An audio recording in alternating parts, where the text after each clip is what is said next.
Good afternoon. I will call to order the October 6th, 2022 meeting of the Santa Barbara Local Agency Formation Commission. Madam Clerk, would you please call the roll? Commissioner Seves, Here. Commissioner Allen, Here. Commissioner Freeman, Here. Commissioner Geyer, Here. Commissioner Hartman, Here. Commissioner Nelson, Here. Commissioner Richardson, Here. Commissioner Sierra, Here. Commissioner Stark, Here. Commissioner Waterfield, Present. Commissioner Williams. Let the record reflect that Commissioner Williams is absent.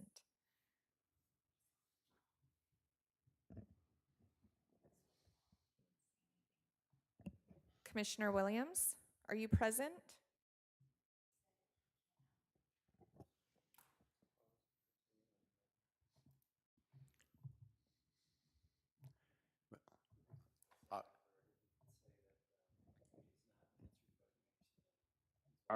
Can you hear me? I'm here.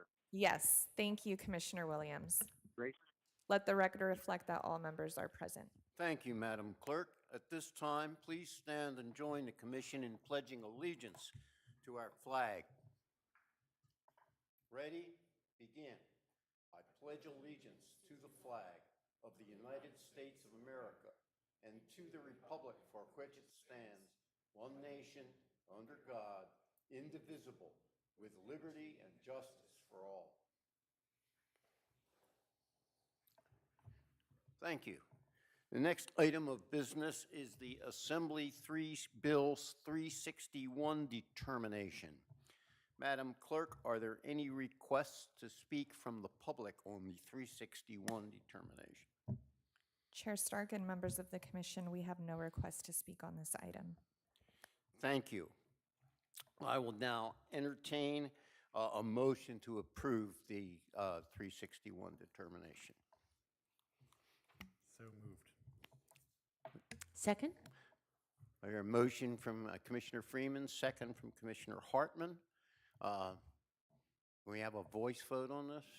Oh, no, we have to have roll call because it's teleconference, right? Would you please call the roll? Commissioner Seves, Aye. Commissioner Freeman, Aye. Commissioner Geyer, Aye. Commissioner Hartman, Aye. Commissioner Waterfield, Aye.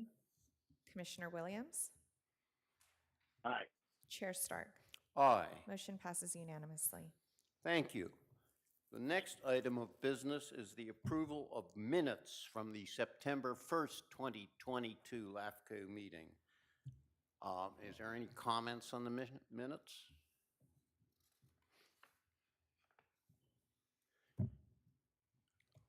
I would entertain a motion to approve the minutes. Hartman moves approval. Second, Waterfield. I recognize a motion by Commissioner Hartman, second by Commissioner Waterfield. Is there any discussion? Hearing none, Madam Clerk, would you please call the roll? Commissioner Seves, Abstain. Commissioner Freeman, Aye. Commissioner Geyer, Aye. Commissioner Hartman, Aye. Commissioner Waterfield, Commissioner Waterfield, Aye. Commissioner Williams, Aye. Chair Stark. Aye. Motion passes with one abstention. Thank you. Now is the time for public comment, which is the time for members of the public to speak on items that are not on the agenda. Madam Clerk, are there any requests to speak on items not on the agenda? Chair Stark and members of the commission, we have no request to speak. Thank you. We will now proceed to the next item of business, which is the approval of the consent calendar. Would any commissioners like to pull an item from the consent calendar? Waterfield. If there's no one that wants to pull an item, I would like to consent calendar. Was that a motion to approve the consent calendar? Yes. Thank you. Is there a second to the motion to approve the consent calendar? Hartman seconds. There's being a motion and the second. Is there any further discussion from the commission? Hearing none, Madam Clerk, would you please call the roll? Commissioner Seves, Aye. Commissioner Freeman, Aye. Commissioner Guyer, Aye. Commissioner Hartman, Aye. Commissioner Waterfield, Aye. Commissioner Williams, Aye. Chair Stark. Aye. Motion passes unanimously. Thank you. The next item is changes of organization. Will the clerk please read that item into the record? Chair Stark and members of the commission, changes of organization item number 1 is to consider approval of LAFCO application file number 22-01 for the 1351 Holiday Hill Sphere of Influence Amendment and annexation to Goleta Sanitary District, annexation number 385, and adoption of a resolution. Thank you. I would request our executive officer to report.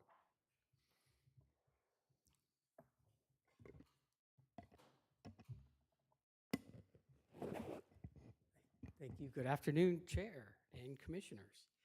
This is our change of organization item 1 into the Goleta Sanitation District.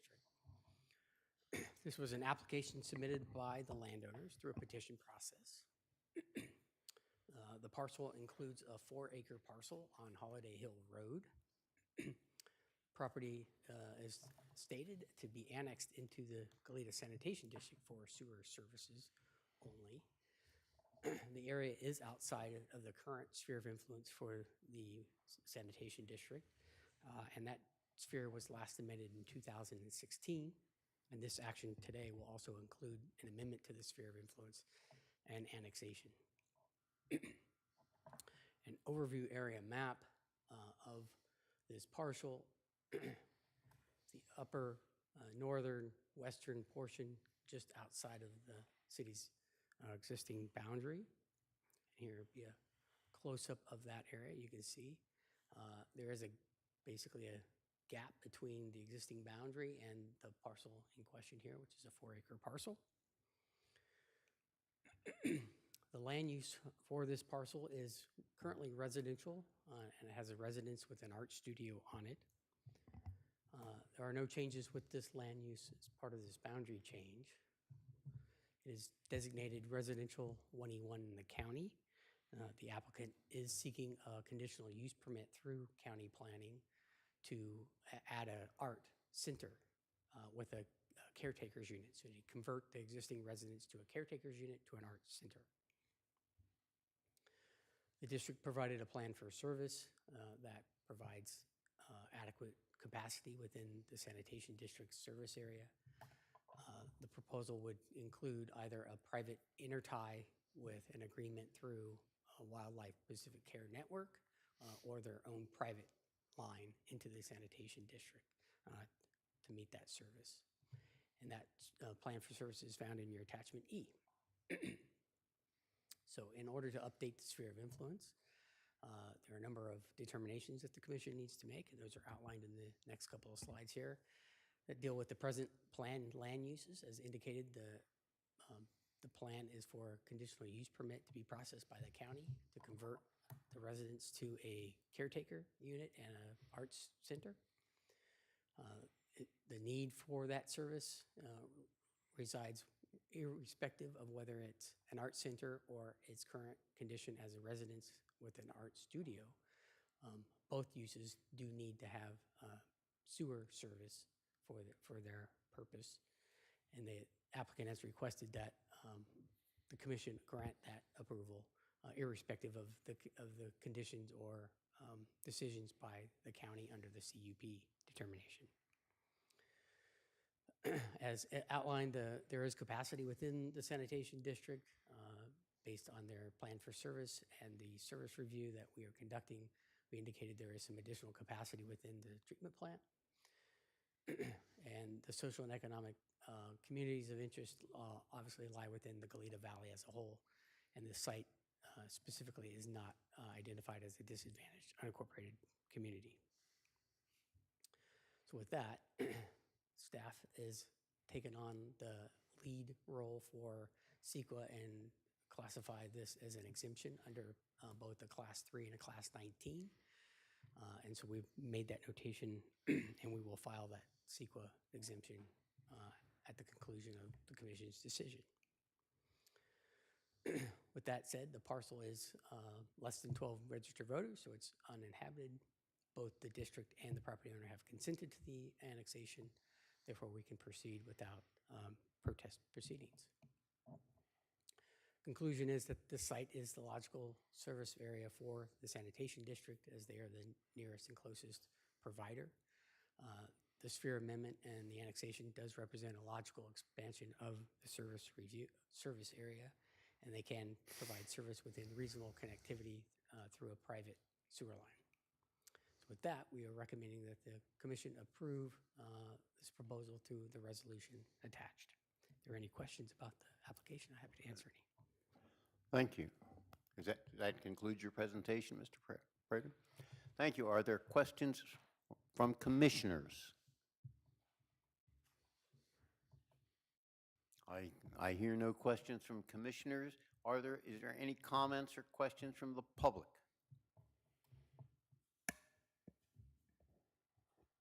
Chair Stark and members of the commission, I have no request to speak on this item. There being no public comment on the item is back to the board for discussion.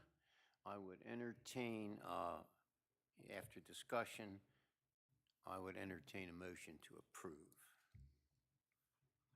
Chair, I would like to approve the attached resolution that will approve modification to the Goleta Sanitary District sphere of influence and annex 1361 Holiday Inn Road property into the district.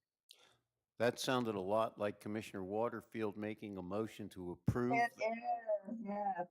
Was that correct? Yes, sir, it is. Thank you. Is there a second? I will second. That would be a second by Commissioner Aceves. Any further discussion? Hearing none, there being a motion and a second, Madam Clerk, would you please call the roll? Commissioner Aceves, Aye. Commissioner Freeman, Aye. Commissioner Guyer, Aye. Commissioner Hartman, Aye. Commissioner Waterfield, Aye. Commissioner Williams, Aye. Chair Stark. Aye. Motion passes unanimously. Thank you. I'm not now signing the resolution, and we'll proceed to business item number 1. Chair Stark and members of the commission, business item number 1 is to consider a 60-day notice of termination by the County of Santa Barbara regarding the LAFCO agreement for clerk services dated May 20th, 2014. Thank you. Mr. Prater, would you please report? Thank you. We do have a PowerPoint for this.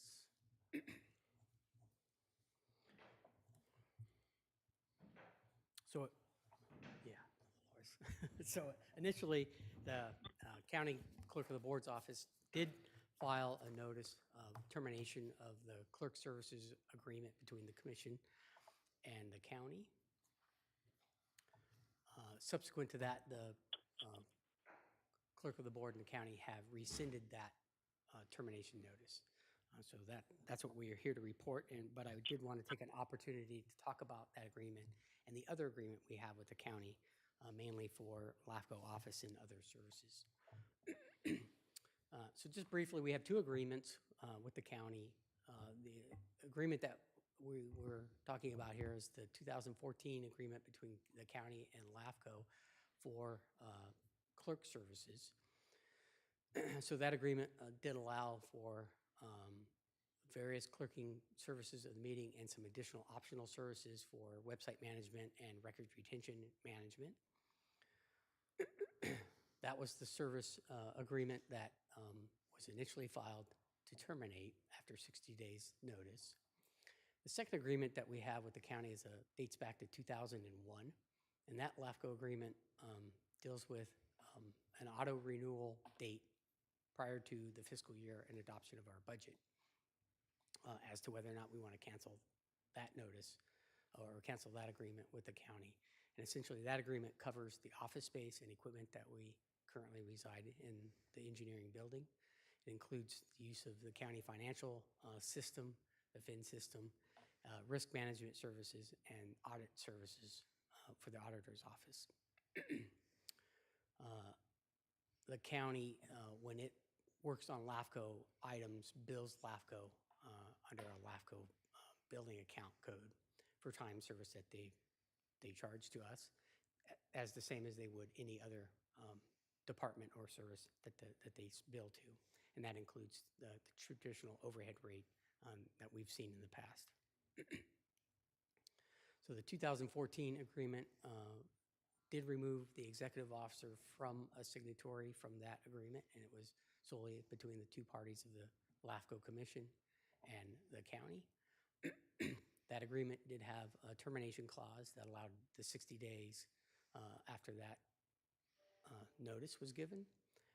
However, as we indicated, the county has issued a recession to that termination clause. And so the goal here now is to work with the county on trying to find a new agreement that would work, that would essentially allow for on-call service for clerking services or backup services, and allow LAFCO to continue to retain room 407 for mail deliveries and receiving applications from the members of the public.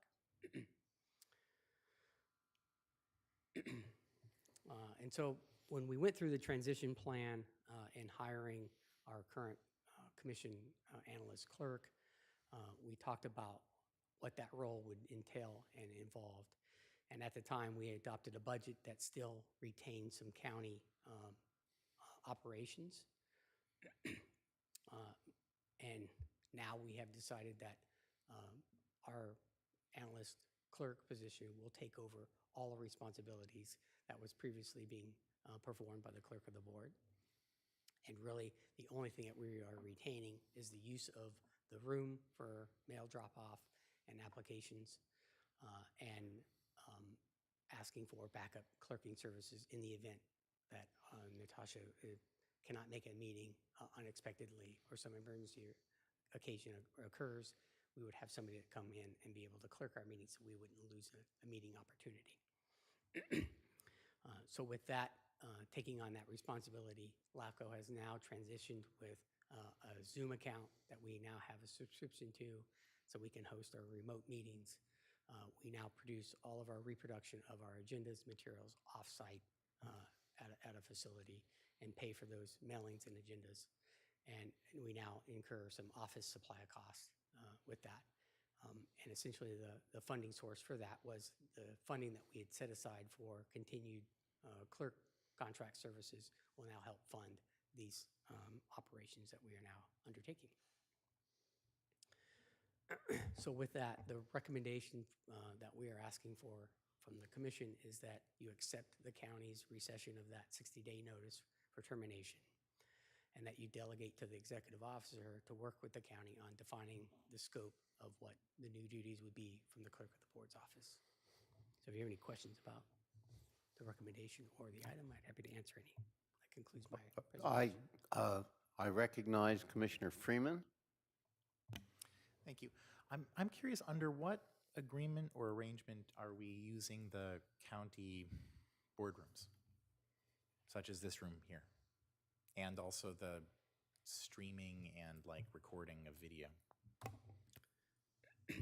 I don't think there is an agreement for the use of this particular room for its facilities. I think that's something that the county has offered for us to do. And so at the beginning of just prior to every year, we submit a request to reserve both this room and Santa Maria facility, and we get on that schedule. And so as long as our schedule works with their schedule, then we're allowed to utilize the space for our purposes of holding a meeting. But the Zoom account or the online is the new Zoom account that we have now subscription to. So we now have our own Zoom account to be able to have these teleconference remotely. Thank you. Are there any other commissioner questions? I have one. It's reflective of the technological difference between Commissioner Freeman and myself. What I'd like to know is what happens to the hard copies? I assume if somebody wants to write a letter to LAFCO about a pending item, there's a hard copy record that is maintained somewhere. In the unlikely event that we're sued or something, we have to maintain an adequate physical record. And is there a space where people can write their comments in and it would be preserved? Yeah, so all of the public comment documents, all of our agendas, all of our resolutions, all the paperwork we still retain, and all of that is retained in the LAFCO office. So it would physically be So retained? we physically have access to all of that, and we store all of that material. Thank you. Commissioner Guyer has a question, and I would recognize Commissioner Freeman. Commissioner Guyer? Yeah, I actually have two questions. So to be clear, it sounds like you're going to, the executive officer is going to be negotiating with the county and probably come back to the commission at some time with a new contract. Is that correct? The recommendation is for the executive officer to work with the county on a contract that's reasonable. If it in any way seems like it requires the commission's review and approval, I will bring that back to the commission. But if it seems pretty straightforward that, you know, for a hourly rate for the commission clerk to sit in for an hour or two meeting, we may go ahead and exercise that agreement. Mr. Chair and Commissioner Guyer. Yeah, the second. Mr. Guyer, can I interject here? This is Bill Dillon, legal counsel. Okay. The current agreement is a time and materials contract where the county charges for services rendered. And one of the services listed in that agreement is the service Mr. Prater wants to continue into effect, including receiving mail and applications in the clerk's office, and then also an option, if it's feasible, for the county to have clerk services on an as-needed basis. So if the new agreement was just boiled down to that on the same sort of time and materials, Mr. Prater is requesting that you delegate to him the authority to go ahead and sign a modification, which would essentially narrow the agreement down to those bare bones. But if there's more to it than that, then there's a good chance we would bring it back to the commission for approval, or if, regardless of the outcome, you want to see it back here anyway, that's your prerogative. But Mr. Prater's trying to save extra hearings and time and space by the delegation. I think they can be accommodated. I'm not sure it's even necessary to delegate it. We could probably include in the motion the authority to Mr. Prater to select among the existing services that are listed in our contract which ones he manages to agree to continue, and come back to the commission for approval if anything new is inserted into the contract, which I gather, I think, was the spirit of the recommendation.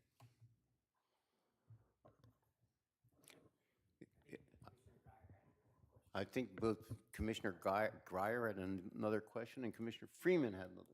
Commissioner Freeman is happy, or at least he doesn't have another question. Commissioner Guyer. No, actually, counsel answered my second question. We're all happy. I do have two questions. Commissioner Sevis has two questions. The negotiations that you're going to go through are within the current budget, or do you anticipate having to come to us with an amendment?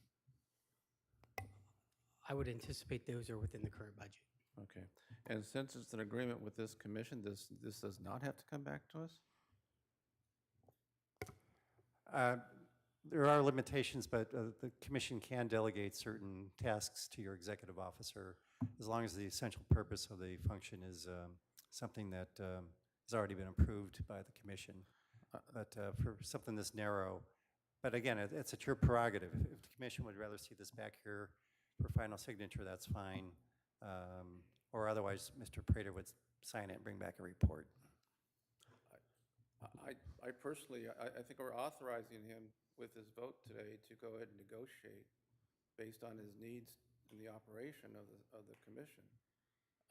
But I think there should be a touch point back to council so that we know what the, I'm sorry, to the commission as to what the agreement is going forward. So I don't know if we need a vote on it, but maybe just an update from you as to what you're able to negotiate.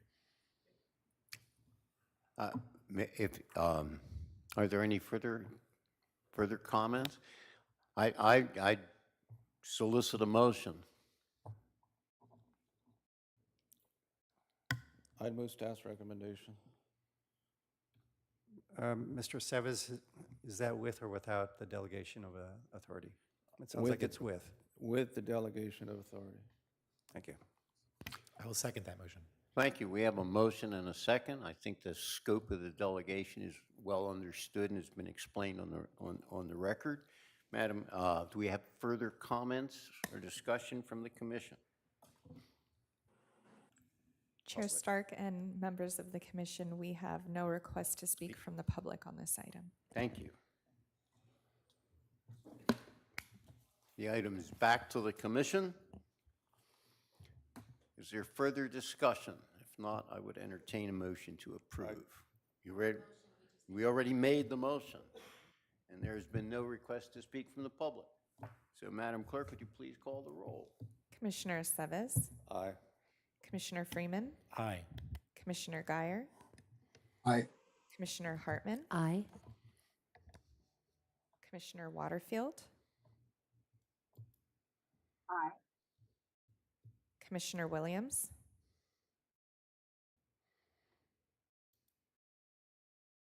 Commissioner Williams,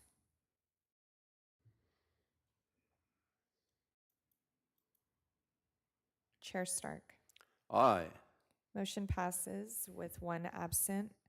I'd like to note for the record, Commissioner Williams is absent at the moment. Thank you. We still have a quorum. The motion passes. The next item is information item number 1. Madam Clerk, would you please read that item into the record?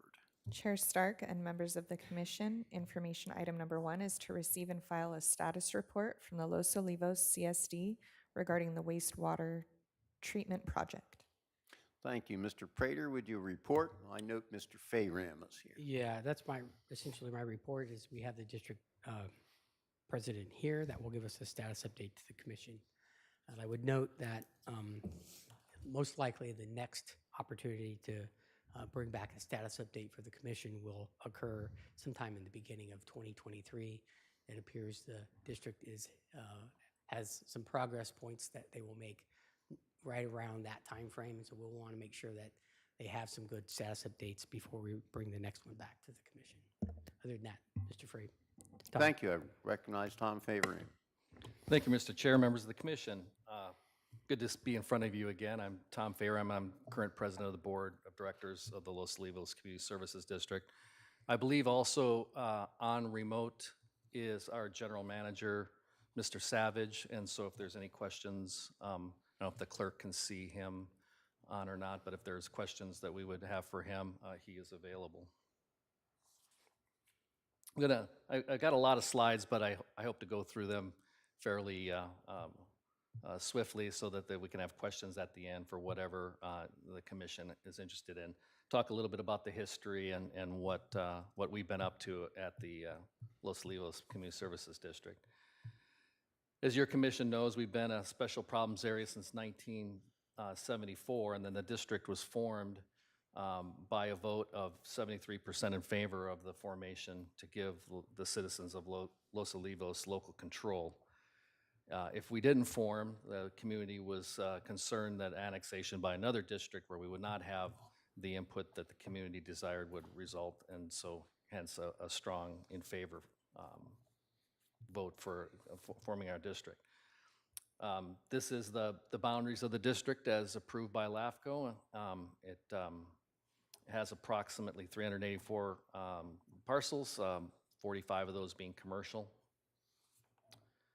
This is where the the newest piece of information comes to you is that we did commission a design of the overall community system if it were a gravity-fed conventional wastewater treatment system.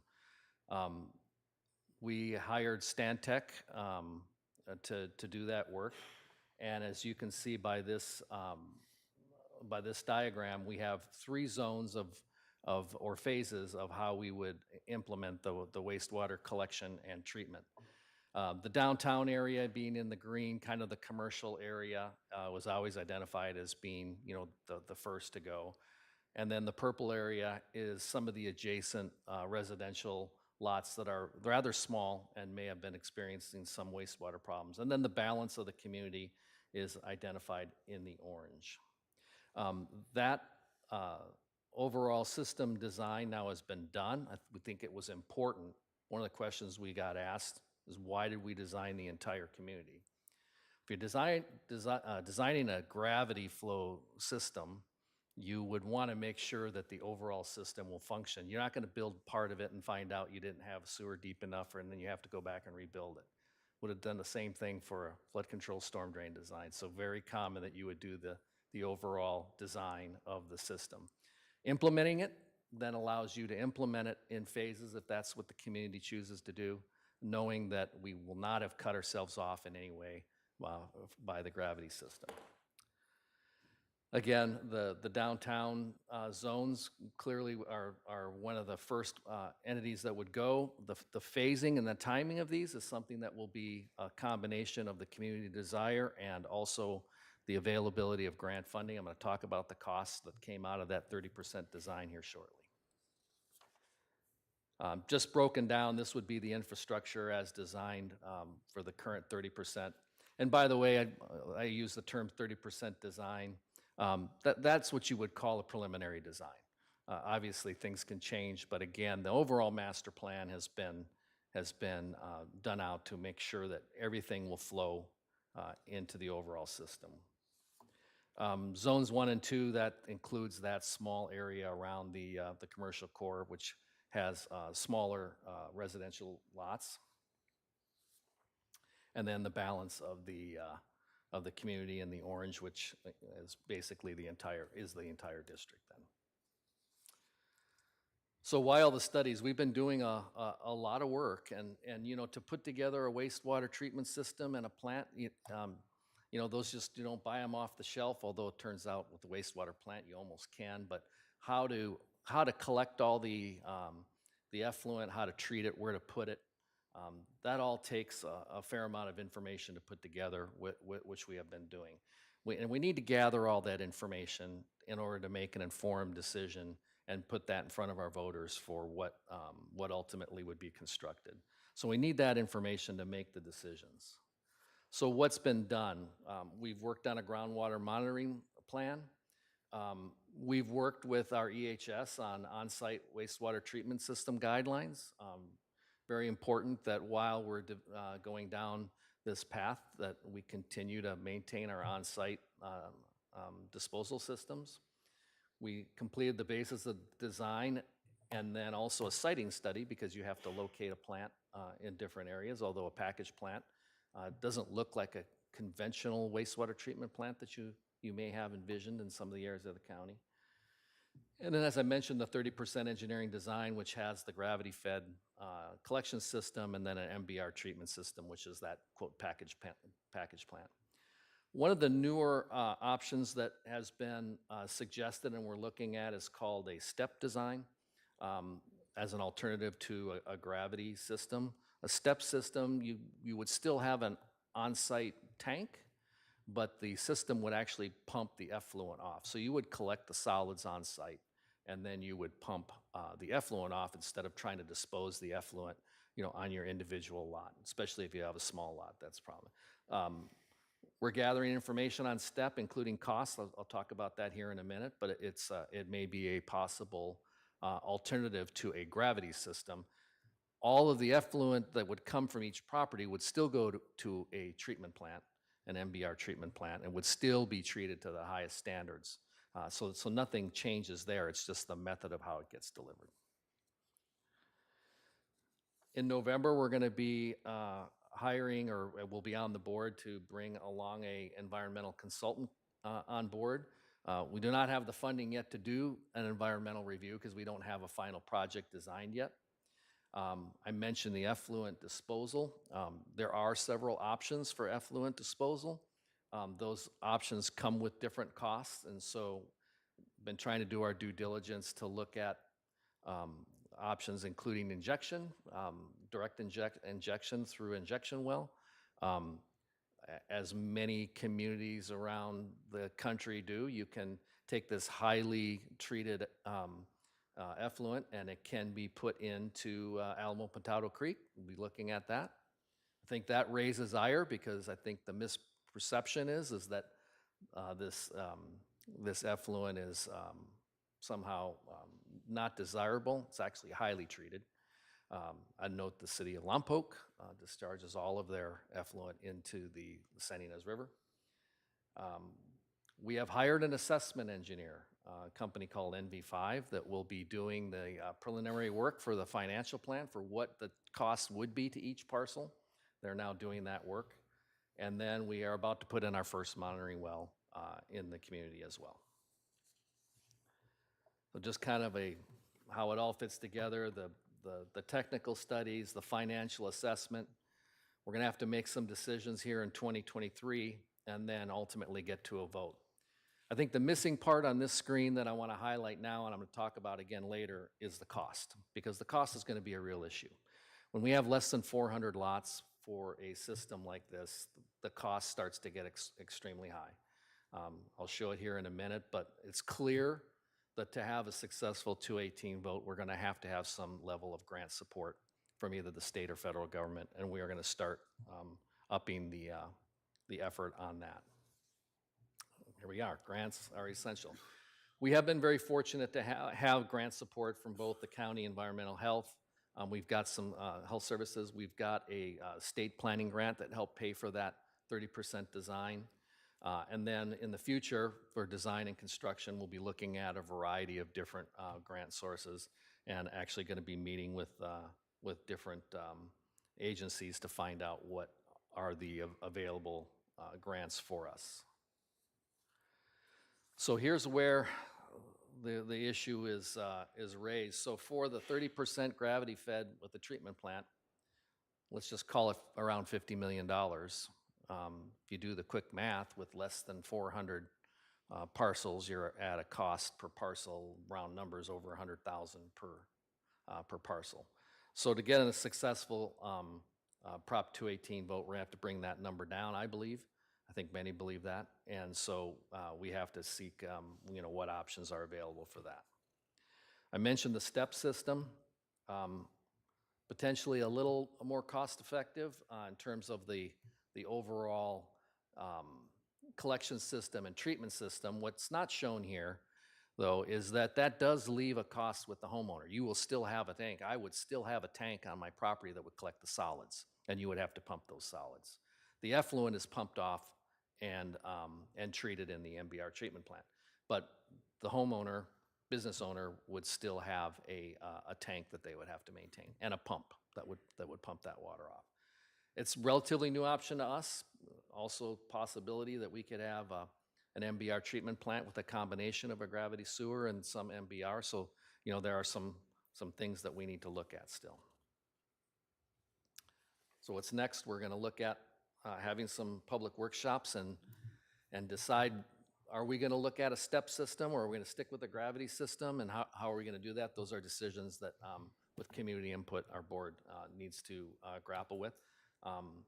I will note on that, you all may know that we are having an election in November where we will have there are 4 seats up for election, our board. I'm the only seat that's not up for election because the other board seat on my cycle was vacated for health reasons. So there's an election for a 2-year term for that vacated seat.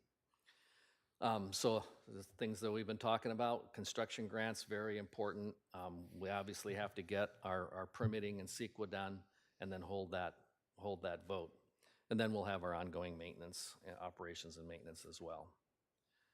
So a reminder, so who votes for what? The registered voters elect our board, the property owners will conduct the Prop 218 vote pursuant to Prop 218 in the, with their vote weighted to their cost in the district. We don't have a time for Prop 218 vote yet. Can we get this all together next year? If I wanted to kind of think about the viability of that, getting a grant, getting that state grant took about 9 months just to get a $150,000 grant. So the timing to execute and get a grant is can be a problem. Finding it and then getting it executed. So getting a Prop 218 vote next year, I would say is probably ambitious. So the issues that we're facing right now with community input are what zones do we do and when? We clearly have a zoned or phased approach, but when you look at how the costs all play out and what grants are available, at least to me, that will play a big part of what is constructed and when. The size of the plant and the collection system, I think there's a community consensus that we want to size the plant and collection system for the current district as approved by LAFCO and for the zoning that is currently in place. There's concerns about growth and what could happen with densification. We're going to be working with Commissioner Hartman to talk to our planning department so that our board can understand, you know, how that works. Obviously, we need to serve the community. I don't think there's an interest in serving additional growth. So we'll see how that works with what the county would approve as a project and what the district could serve. As I mentioned before, we did plan for the entire district. That's kind of an issue that you know, has been brought up, and our board voted that at least for the master plan of the system, regardless of how we implement it, we have to plan for the entire district. The treatment plant location is still yet to be decided, and of course that's obviously a point of concern when you start locating a facility like that. And then the construction costs, really one of the bigger issues, you know, how much will this cost to each parcel? So I have some information about, you can look if you would like to, or you could talk to our general manager, who I mentioned is also remotely. So I just like to close and say, you know, we made a lot of progress here. To take a community and implement a system and get it up and going, and then especially with the costs that we're looking at, we've come a long way. We have a lot of work to do. We'll have a newly seated board next year, and we're prepared to take on this task. And we're happy to be able to come back and report to you about our progress. And with that, I will stop and answer any questions the commission might have. Thank you, Mr. Fayram. Are there any questions from commission members? Commissioner Guyer? Commissioner Guyer, was that? Commissioner Yes. Guyer. I don't really have a question, but I, you know, over the years that I've been a commissioner, I've seen numerous projects conditioned that they come back and give reports to the commission. And I really want to compliment the CSD. Their reports are very good. I always get excellent information, and I just really want to compliment them on the updates that they give us. Thank you. Are there any other commissioner questions? I have one at the end, but I would Supervisor or Commissioner Hartman. Thank you. I'm eager to see if there's public comment on this item as well, but first, so there are 3 zones in Los Olivos, and you're looking, I mean, it's possible that you would have different treatment systems in at least 2 of the zones, or even 3. Commissioner Hartman, through the chair, I think any of those are possible. Initially, I think it was, or at least in my mind, you know, the downtown area would be served by a conventional system. There's been suggestion that potentially the downtown could be served by a step system as well, with maybe a community Zone 1 communal step tank. We haven't gotten that far to see if that's feasible or not, but I would say any of the alternatives are on the table for the different zones, and I think our charge is to find out the optimal way, the best solution, which has the best cost for our community. Right. So my point is, it's complicated. Yes. I mean, you may be designing 2 or 3 different systems, and they have to be connected in some way, I guess, as you apply for grant money, because you have to apply for the whole. But it takes an enormous amount of study, and I think you're doing a terrific job. And it's if you don't do it, then the county has to do it. So we're really invested in you doing it well. Yeah, if I may, Mr. Chair, Commissioner Hartman, one of the items that I don't want to understate is that with the step system, and I'm still learning more on this, this is something relatively new to me, there is a new system that's put on each parcel. Our old septic tanks would be abandoned, and this new step tank would be put in place. There's a cost to that, and it could be, not inconsequential. And so would those be eligible for grant fundings? But my traditional thought on that is that granting entities don't fund private facilities. They grant more public facilities. Maybe that's not the case. But we have to understand then the collection system and the treatment plant would be a CSD-owned facility. The actual step tank on each property, although there have been some committees I think have looked at public ownerships of those, that doesn't sound like a very good way to go for our district, because these facilities, we'd have 400 of them, and the district is going to manage those. I don't know how we do that. So, but thank you for that, for highlighting that there are all sorts of configurations that we'll have to figure out on this. Thank you. Commissioner Freeman has a question. So this slide has for zones 1, 2, and 3, probable cost was around $50 million. I think I remember the zone 1 cost was somewhere around $30 million. Is that like an incremental, like it costs that much to set up zone 1, but now that zone 1 is set up, the cost to add on things is lower, and so you're talking about like that's the cumulative cost for the 50 million is for the entire area? Commissioner Freeman, through the chair, yes, so if I step through this one more time, so the initial setup would be 30. If we did 1 and 2, the incremental cost is 2 million, so it would be 32, and then the overall is 47 for the balance of it.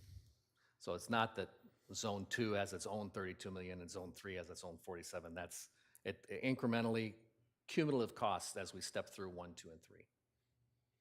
And then the reason why the front loading on the 30 million is on zone 1 is because there's the initial setup of that plant to the north that has to get set up. Yes, Commissioner Freeman, through the chair, there is some significant collection system work there, including a long pipe down Grand Avenue, and then the initial setup of the plant as well. And then each additional zone adds onto that with their collection system, and then the increased capacity of the plant.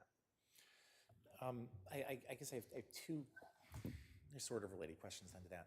So for the people who are living in zone 3, that then there's some time in the future might succeed in getting, are people in zone 3 some of the people who are currently running into septic failures and are needing to switch to transparent treatment, or has that been primarily in zone 2? I'm not totally certain on that. I believe zones 2 and 3 have individuals that have run into problems. In fact, I'm almost positive now that I think about it.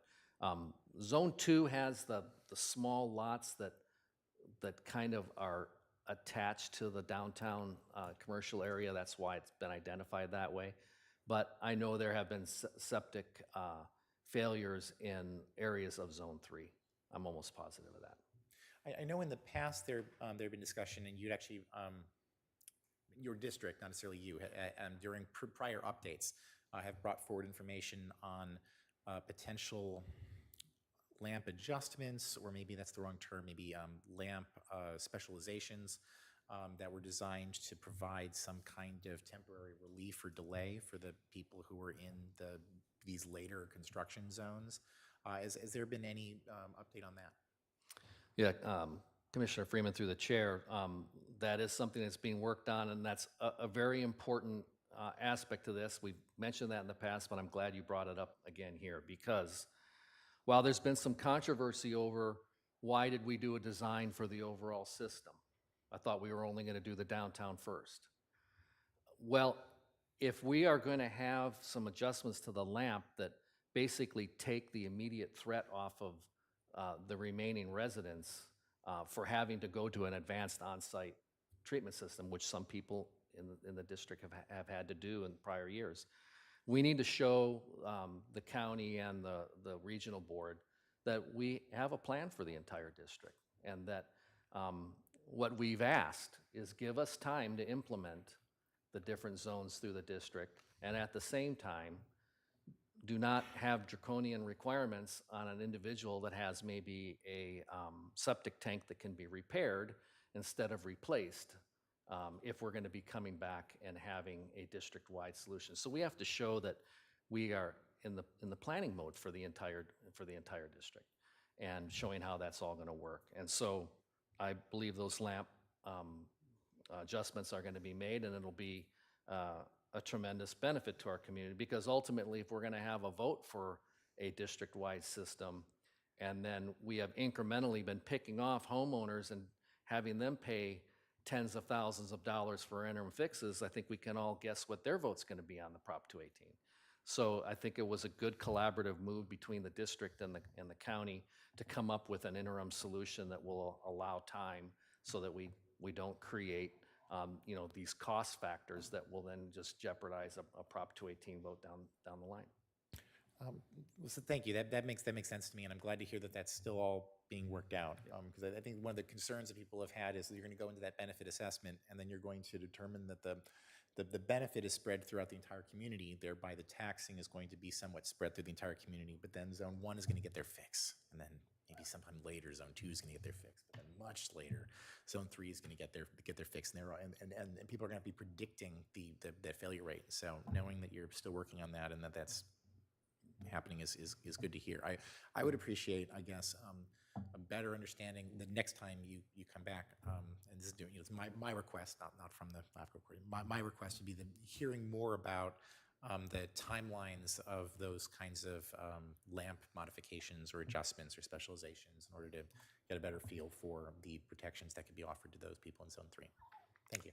Thank you. Madam Clerk, do we have any requests from the public to speak on this?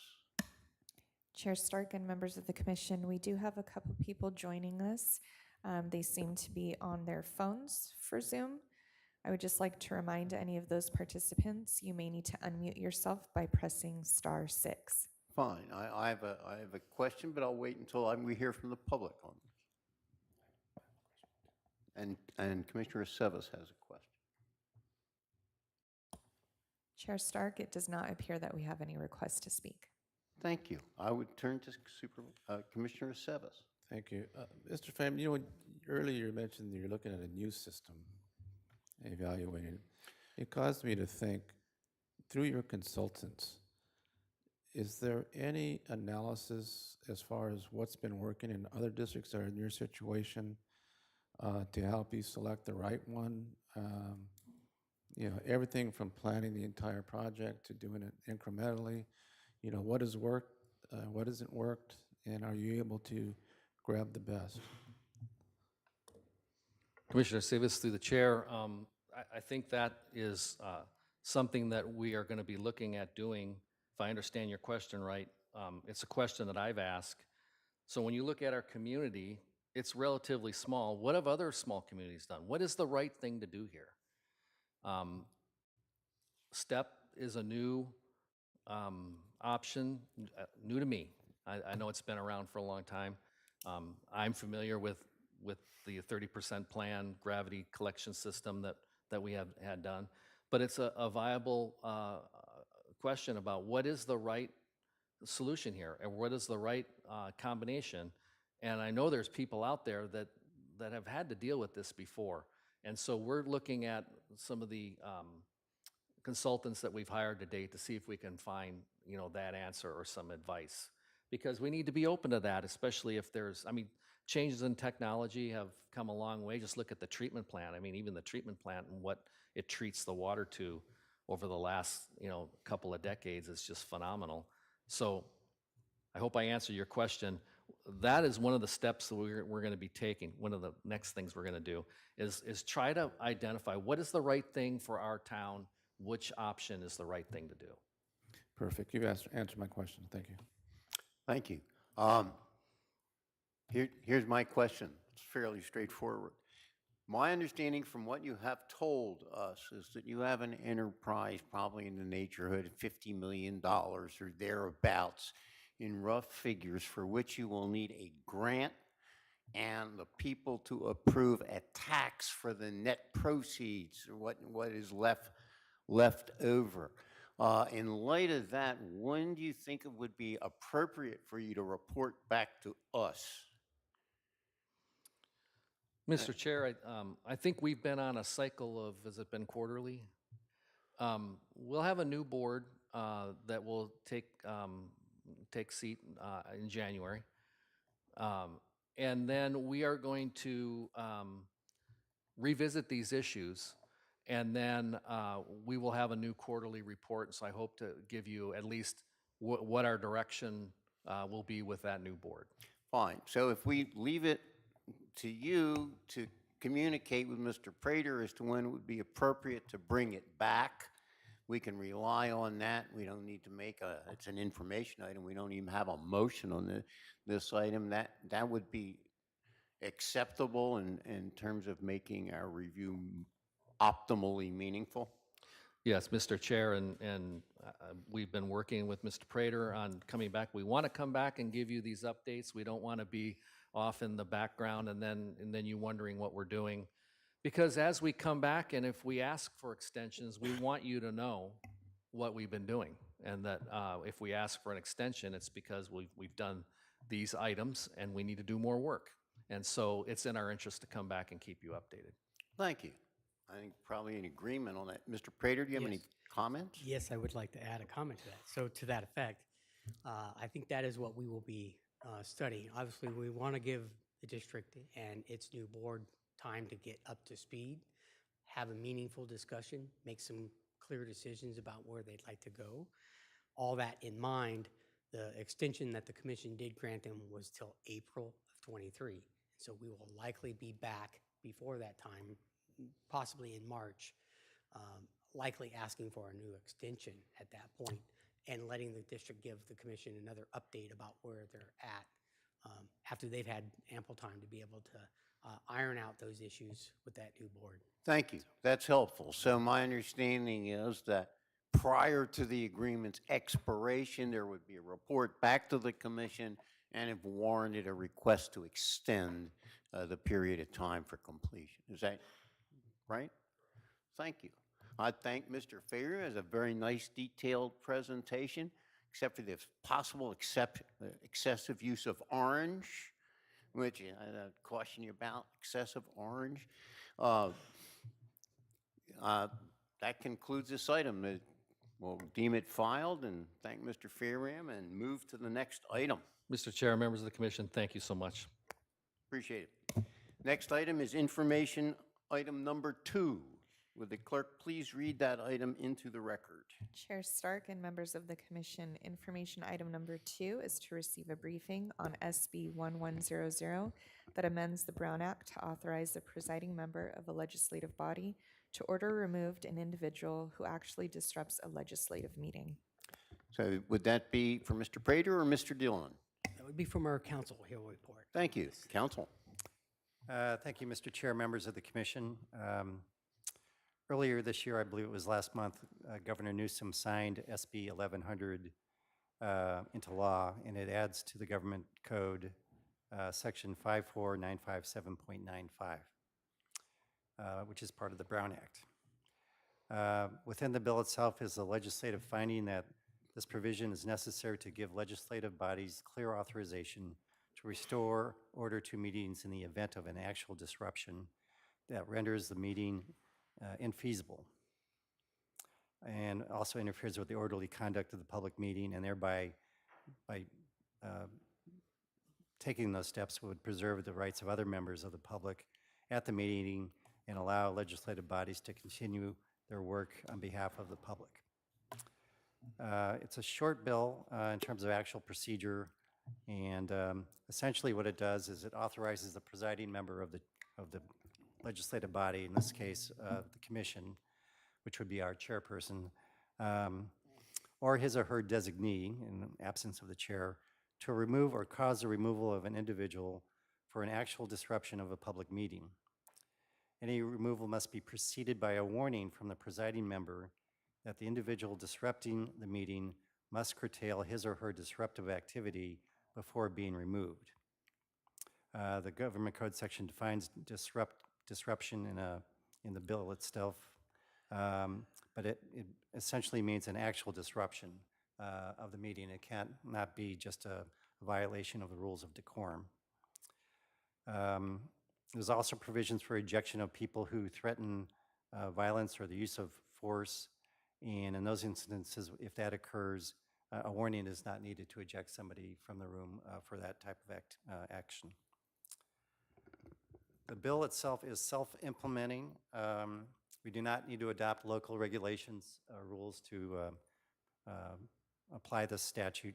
It takes effect on January 1st of next year. So without any further steps, I mean, this would be available to LAFCO as a tool. A key question in application of this new statute would be a question of fact of what is an actual disruption. And to give you some flavor for that, there's a case actually cited in the bill itself. It's Acosta versus the city of Costa Mesa.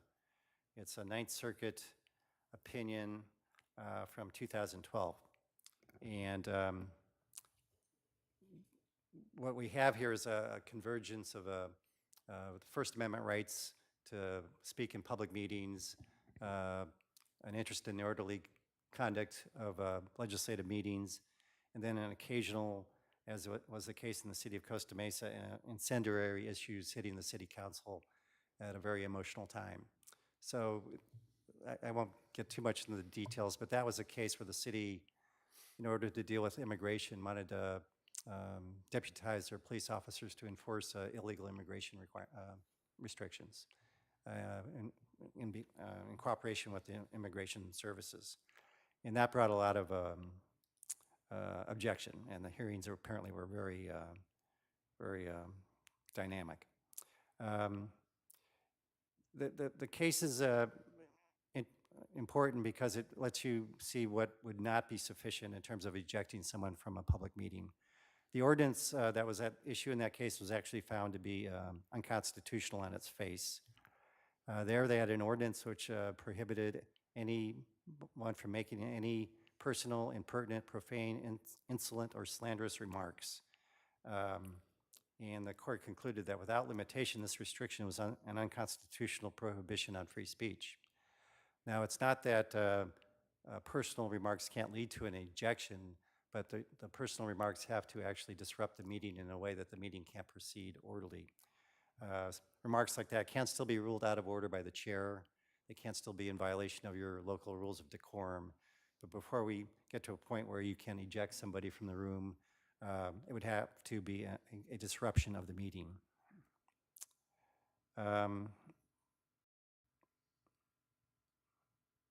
And there's good language in the case, which I'm not going to restate, but just the importance of the First Amendment rights at issue and the bedrock principles of the First Amendment is that a government cannot prohibit the expression of an idea simply because society finds it to be offensive or disagreeable.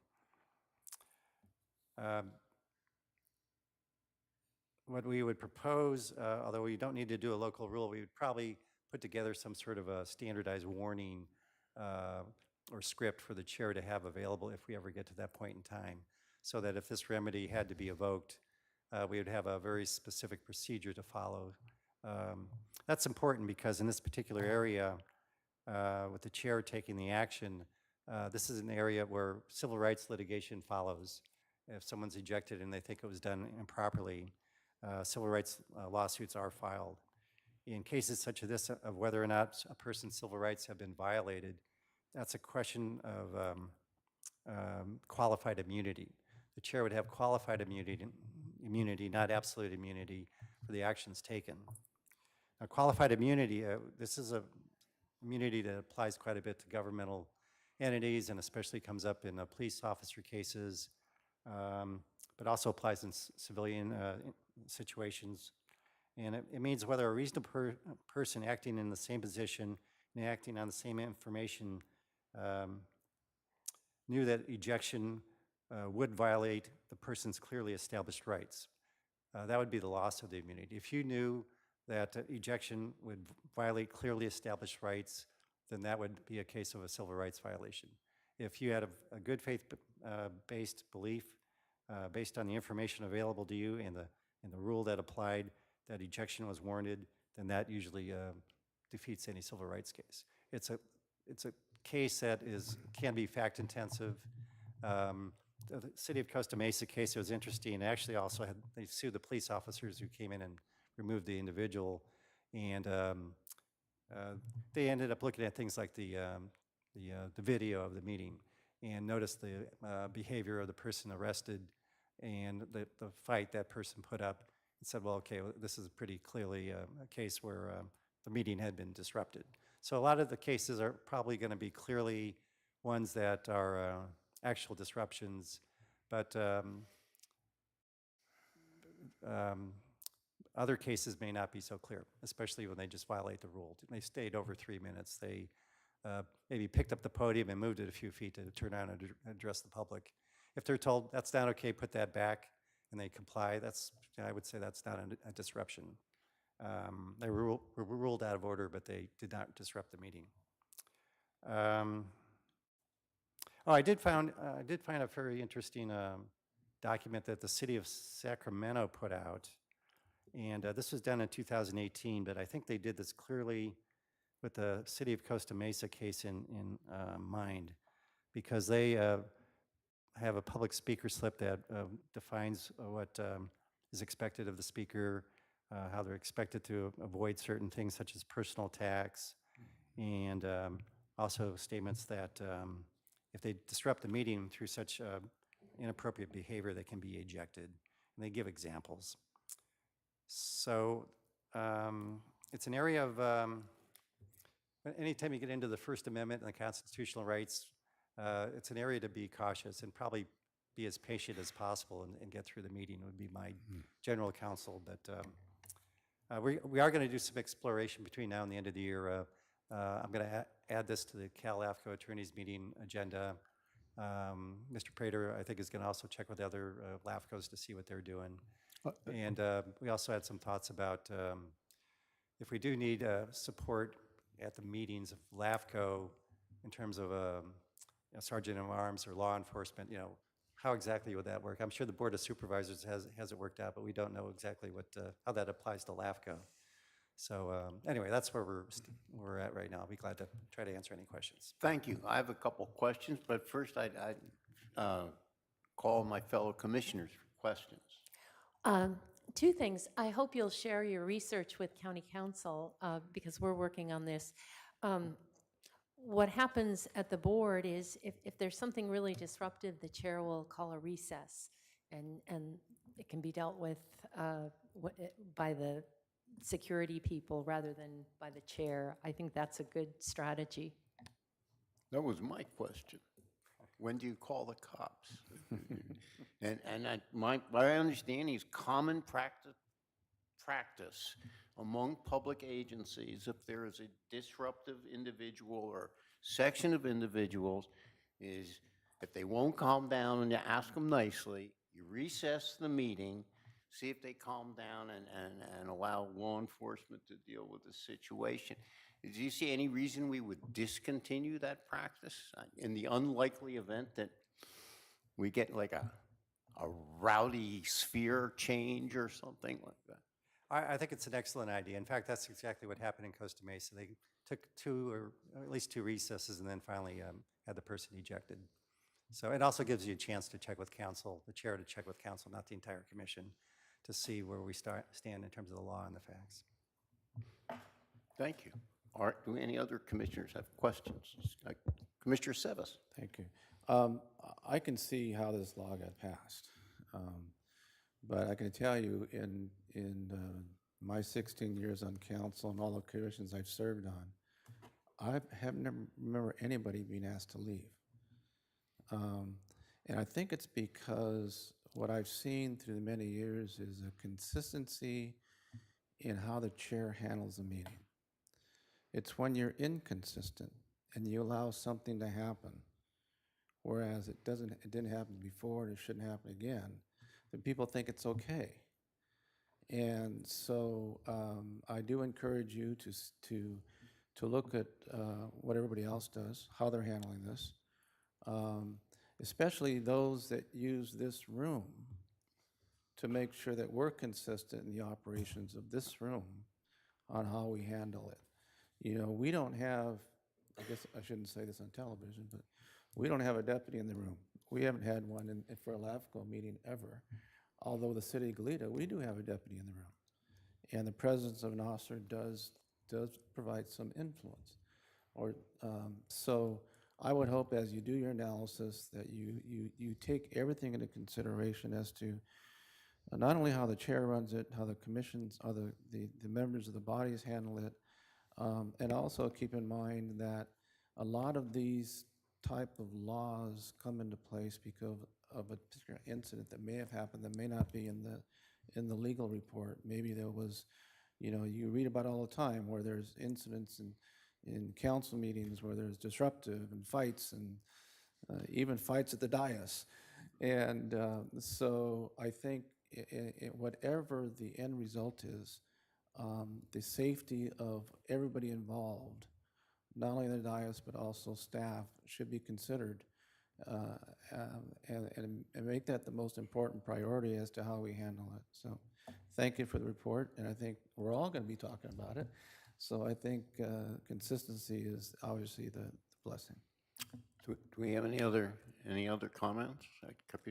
Commissioner Hartman. I just wanted to note, I think this is the first LAFCO meeting where we've had the security in front. So we may not need so much here, but we have decided that we want to check for arms and things coming in the front door. It's something we did reluctantly, but in this day and age, we felt we needed to protect people up on the dais and also people in the public. Yeah, I noticed that coming in. My question is, who's the first responders here if something happens? It's a good question. I mean, who's the first responder Well, you're not anywhere? gonna- It kind you're of not gonna- depends on the nature of the, Obviously, let's say you had to call the police. Who's the first responders? I think it's the closest resource. So, I mean, Well, I think, yeah, okay, it's kind of, I guess I shouldn't ask the question that way. I think, having done this job before, I think the first responders would probably be the local police department. So Santa Barbara would probably call first, but this is the jurisdiction of the county sheriff. So maybe they would come from the courthouse. But I think that is kind of a question that needs to be asked and answered when we go through a process, is what is the process should something happen where we do need law enforcement's response? does the clerk do, it was the CEO and the clerk who handled some of the incidents we experienced, and we just disappeared in back. Years ago, it used to be the city police, and if they needed to coordinate with the sheriff, who's usually moments away, they would do it. I don't know if it's still the same. I think they probably have overlapping jurisdiction with respect to the county. Madam Clerk. In recent experience, having worked in the clerk of the board office when we did need to contact police, I believe at that time we did have sheriff were the first to come from across the street from the court.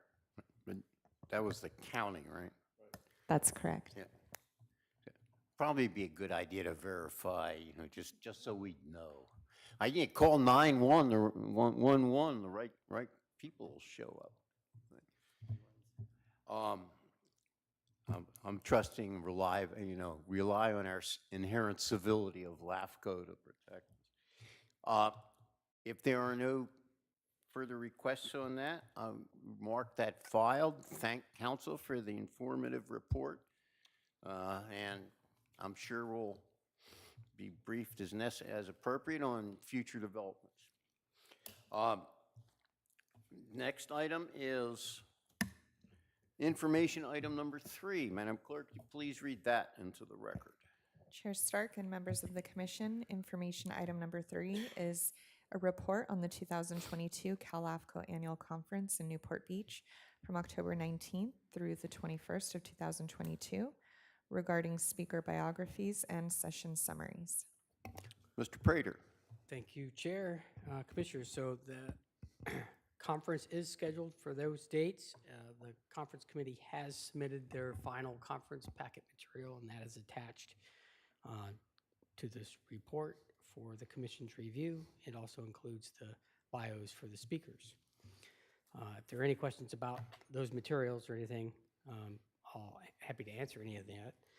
The last thing I wanted to note, which just came in just this week, was a final report on the elections for the board of Calafco members and their seats.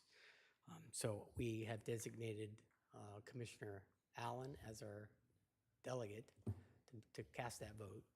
If she has not seen this report, please get in contact with me. I'll forward that report. It essentially outlines the nominees for the coastal region, for which there is one.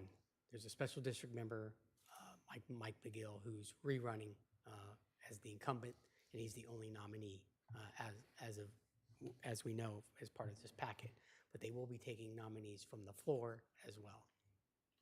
And then the county representative seat, no individual was nominated, so it went unfilled.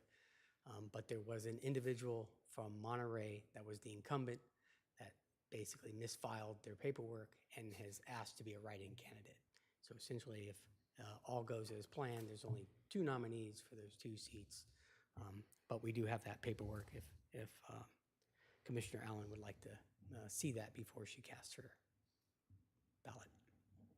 With that, that concludes my report about the conference material. Thank you. Any questions from commissioners on the upcoming conference? Thanks. I will mark that, well, the clerk will mark it filed, and we will proceed. Was there any public comment on this item? Chair Stark and members of the commission, we have no request to speak on this item. Thank you. Hearing no public comment, we would proceed to the next item, which is information item number 4.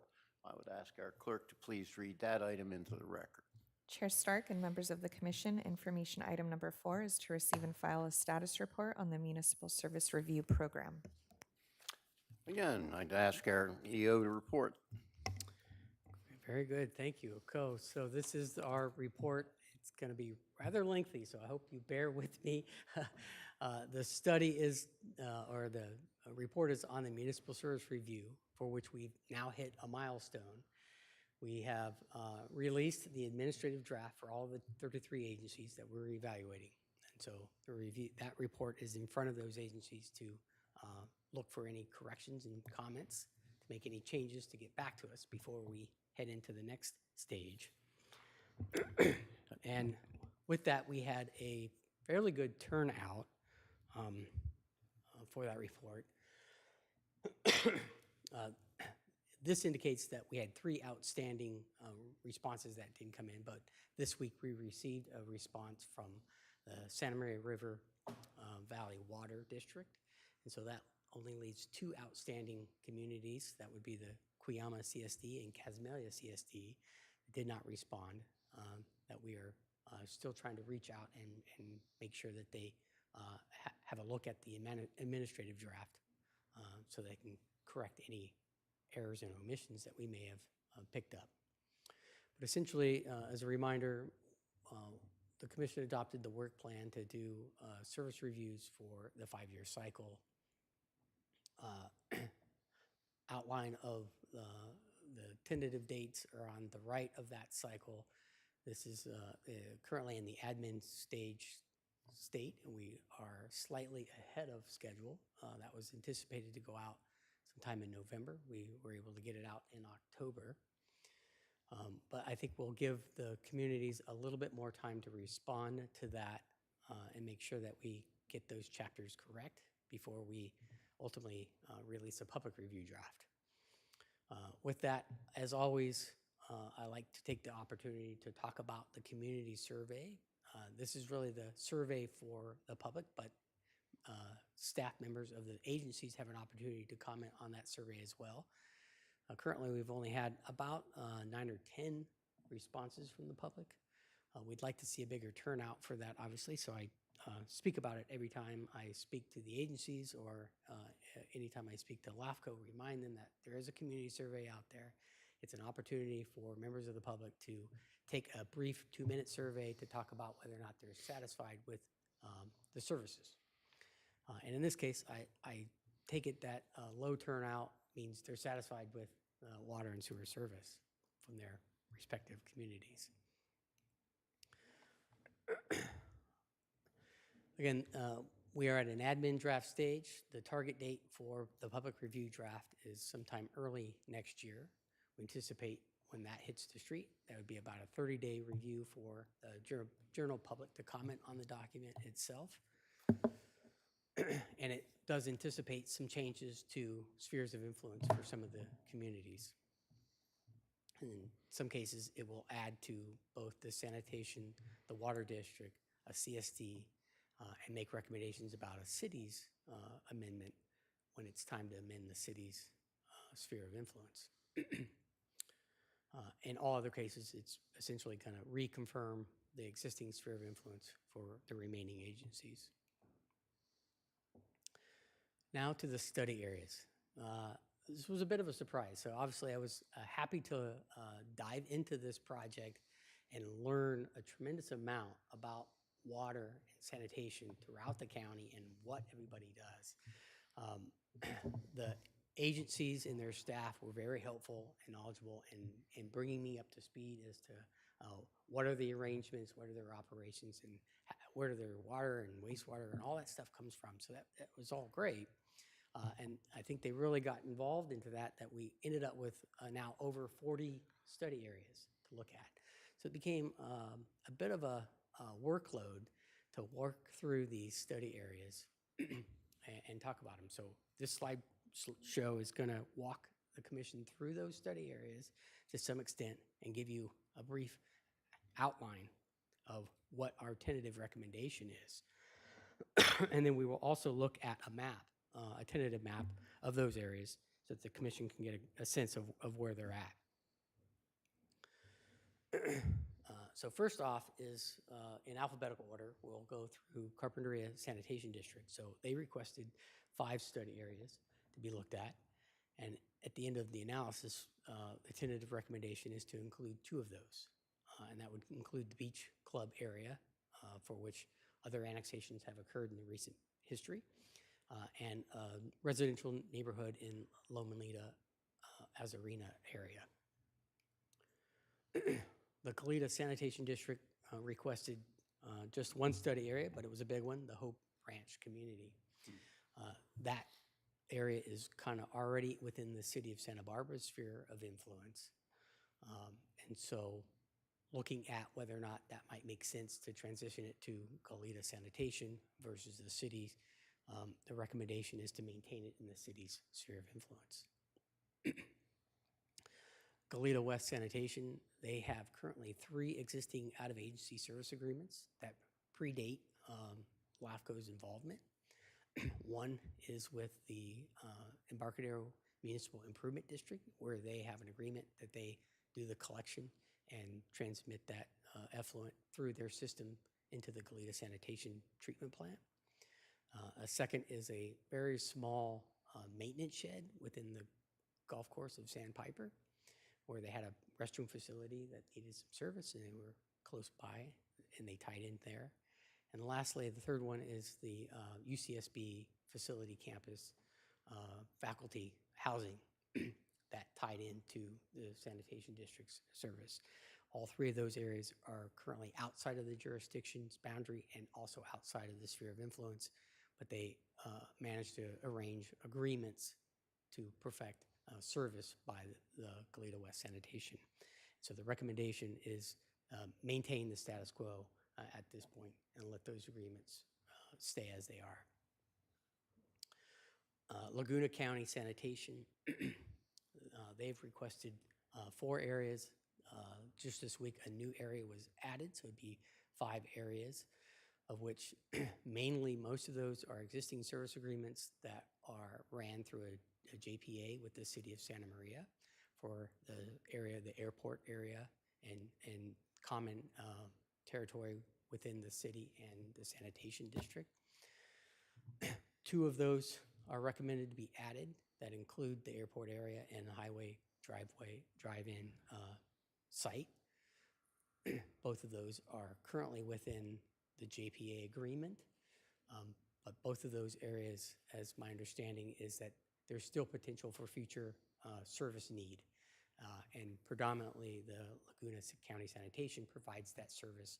And so if a greater need is needed in the future, an additional out-of-agency service agreement or some service of that nature might be needed, rather than fall back on the need for a public health and safety clause. If we can expand their sphere, then we would have a reason to authorize that service agreement. Montecito Sanitation has 2 very small parcels that we're looking at needing sanitation service.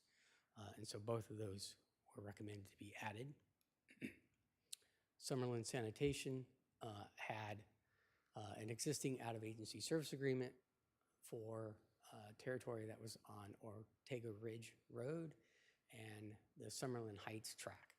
So back when those were developed, they're in the service area of Montecito Sanitation, but Summerlin had facilities and pipelines that were nearest, and so they ultimately got tied into their system.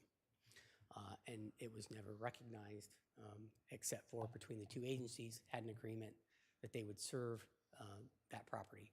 This would allow a cleanup of that item and allow that territory to be annexed into the Summerlin Sanitation District. Goleta Water is an area for the Union Pacific Railroad. So the Union Pacific Road bisects from west to east. Predominantly the east portion of the railroad is all annexed and within the water district, but somehow the west portion never got included. There was no anticipation of any annexation, and in fact, the history of it, the Union Pacific Railroad has always requested to not be annexed into any of the water district's territory. They don't really have any development potential or need for that service.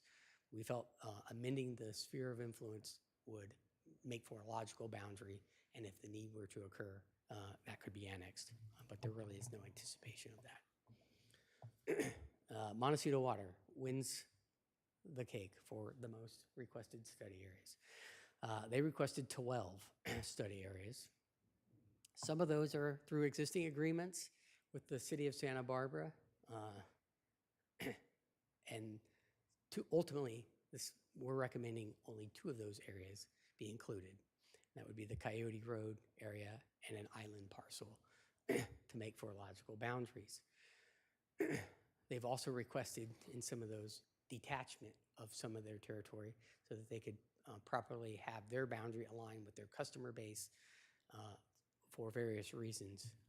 And we are recommending 1 area be detached because there is support for that. CSA 12 is Mission Canyon.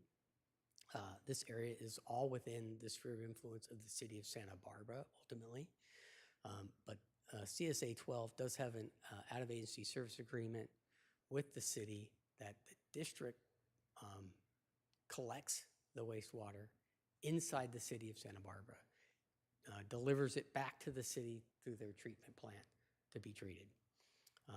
That agreement seems to be working in place, so we're not going to recommend that you amend the CSA's district boundary when ultimately the goal is to have all of Mission Canyon likely annexed at some point in the future when it's ready to be part of the city of Santa Barbara. Sanitation CSD. So there are 4 study areas within the CSD that include all of the special problems area, right? Ballard, Los Olivos, Janet Acres. And then there's an existing service agreement with the Chumash tribe, where the tribe is not exercising that service agreement, but they have capacity rights of the CSD into the Solvang treatment plant. Ultimately, right now, the recommendation is to just add Janet Acres. City of Buellton is in conversations with Bobcat Springs Mutual Water Company, where they might be requesting the city to provide some service through either an out-of-agency service agreement at some point. The city is early stages, still contemplating what that might entail.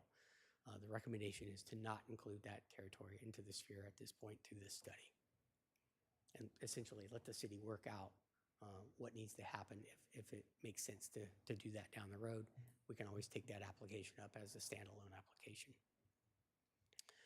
With the city of Santa Barbara, 5 areas came in as study areas, which essentially align with Montecito Water District's study areas, 5 of them anyways, where there's some overlap between the Montecito Water District and the city of Santa Barbara through these agreements. Ultimately, the recommendation is to add one of the study areas, and we'll walk you through that in a graphic form. City of Santa Maria had 2 study areas. One was the Ray Mutual Water Company and an existing out-of-service agreement that they have for some agricultural property that is on the eastern side of the city. That was once a chicken farm that now provides some agricultural use. So the recommendation is to just add the Ray Mutual Water Company.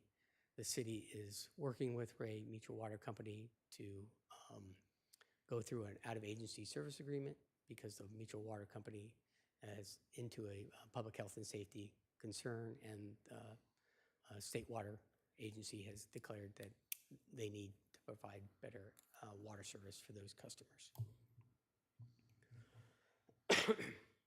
So now graphically, we'll walk through each one of these. This is the Beach Club Road. It would include all of the remaining of the Beach Club Road properties that is being recommended to be added to the Carpinteria Sanitation sphere of influence. Pretty straightforward.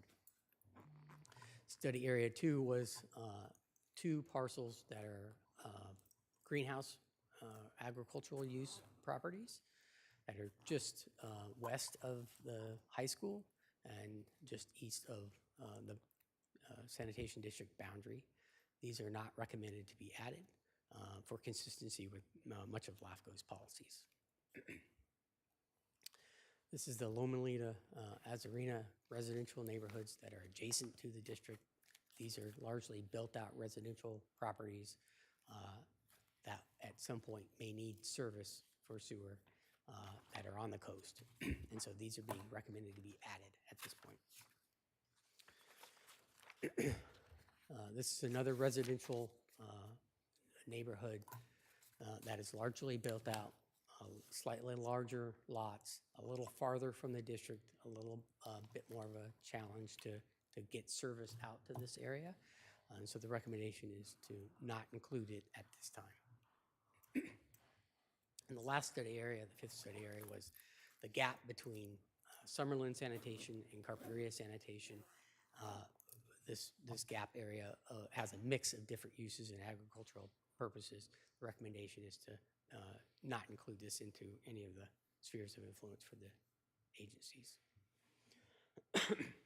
Graphically looking at Hope Ranch, we discussed it's in the city of Santa Barbara's sphere of influence and will likely should remain so. Interesting note here is in my evaluation, it seems to make the most logical sense that if a sphere were to change and move into the Goleta Sanitation, we would want to look at the entirety of Hope Ranch as a unit of of expansion rather than a piecemeal of a parcel by parcel basis.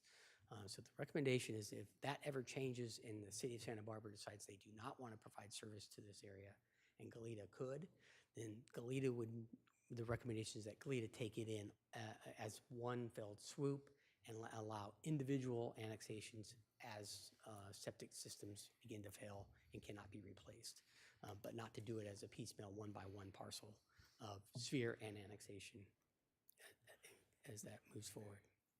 Mr. Prater, if I might, I have a precise technical question about that. Yeah. What is the role of the La Cumbre Water Company with respect to Hope Ranch and how that, my understanding is they supply, they supply water to the residents of Hope Ranch. They're a mutual water company that supplies water to this community.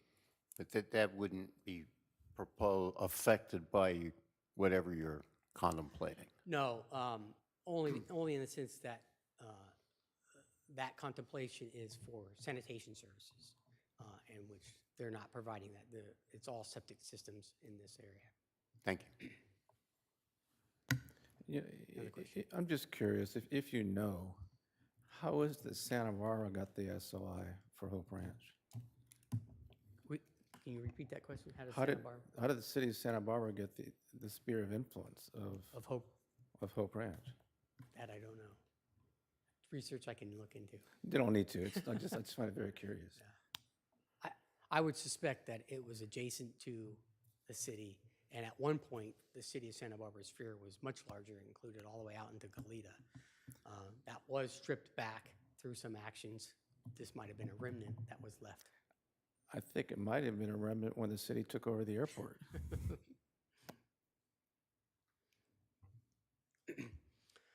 Goleta West, this is just one slide of representation of those three areas. Obviously, geographically, EMID and Sandpiper Golf Course would draw this scale out so horrendous that you wouldn't be able to see anything on that slide. So I just essentially took a clipping of the UCS, but it essentially represents the area in which they provide existing service through an agreement. And it's not recommended to be added to their sphere. Into Laguna County Sanitation. This is an area where they have a JPA with the city. Area 1 is the airport kind of area and that surrounding properties. And this predominantly, the flow goes to the sanitation district's treatment plant already. And so the recommendation is to add this area back into their sphere of influence in anticipation that if additional services are needed, the logical service provider would be the existing plant that all the flow goes to. Similar with area 2 here, this is a split between some of the territory that already resides within the Laguna County Sanitation District and the city of Santa Maria, in which part of the city provides some of the service for some of these areas, and part of the sanitation district provides some of that collection and treatment for some of those areas. And so the conglomerate mix of that is where it's appropriate for flow that's going already to the sanitation district's treatment plant, it should continue. And if they need additional property that's going to be expanded through expansion and development, then that out-of-agency service agreement or annexation would likely be a logical connection. This stereo area 3 is the highway drive-in area that we were discussing, where the flow is actually going to a part of the sanitation district. And the sanitation district, to my understanding, is contemplating an expansion to their plant so that they can increase the capacity for increased uses for this area. So they're already planning for it, and much of that flow sounds like it's most logically going to go to them. And so we would want to be out in anticipation of that need and expand their sphere to allow that to occur. Lastly is the Lake Marie subdivision tract. So the district has received some requests about possibility of connecting At this point, the recommendation is to not include that track, as it is slightly farther away and not anticipated at this point as part of the capacity needs for the treatment plant.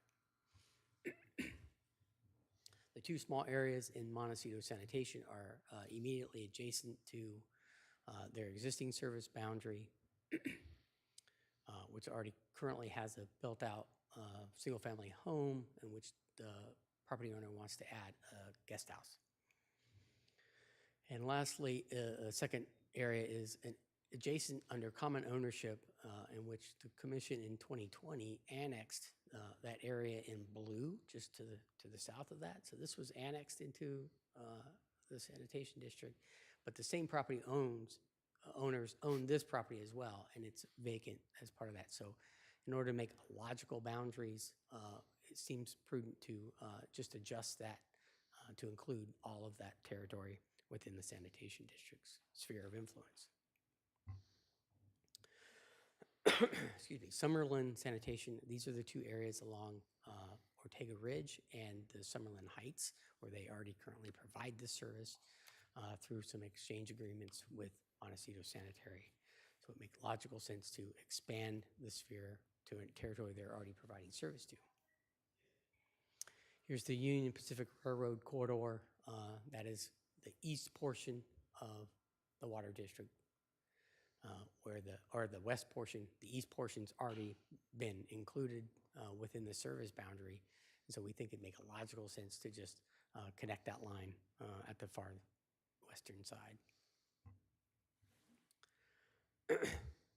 The first of 12 areas to look at in Montecito water. So this is the Barker Pass, I believe, the Barker Pass Agreement between the city of Santa Barbara and, yeah, the Barker Pass Agreement between the city of Santa Barbara and Montecito Water, where the city provides service to these parcels under that agreement in exchange for Montecito Water calculating its use for territory that's within the city that this water district provides service for.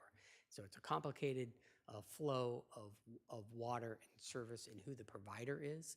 So in an effort to try to clean all of those service agreements up and boundaries up, the district and the city has worked in concert on where these studies area reside and where the logical boundary might exist.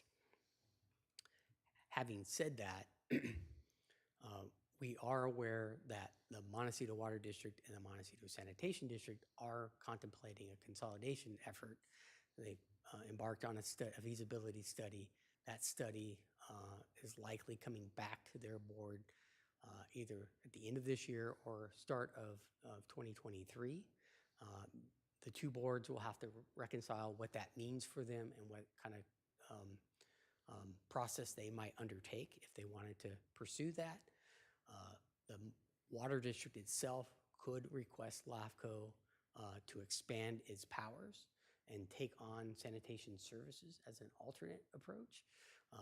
And so with those decisions in play, the recommendation follows the guidance that we don't know what that decision is going to be. So we don't want to mess with any of the boundary lines at this time until that has time to settle out. Because the last thing I want to do is change all these boundaries, then them to decide that they want to consolidate, and then we have to change all the boundaries back.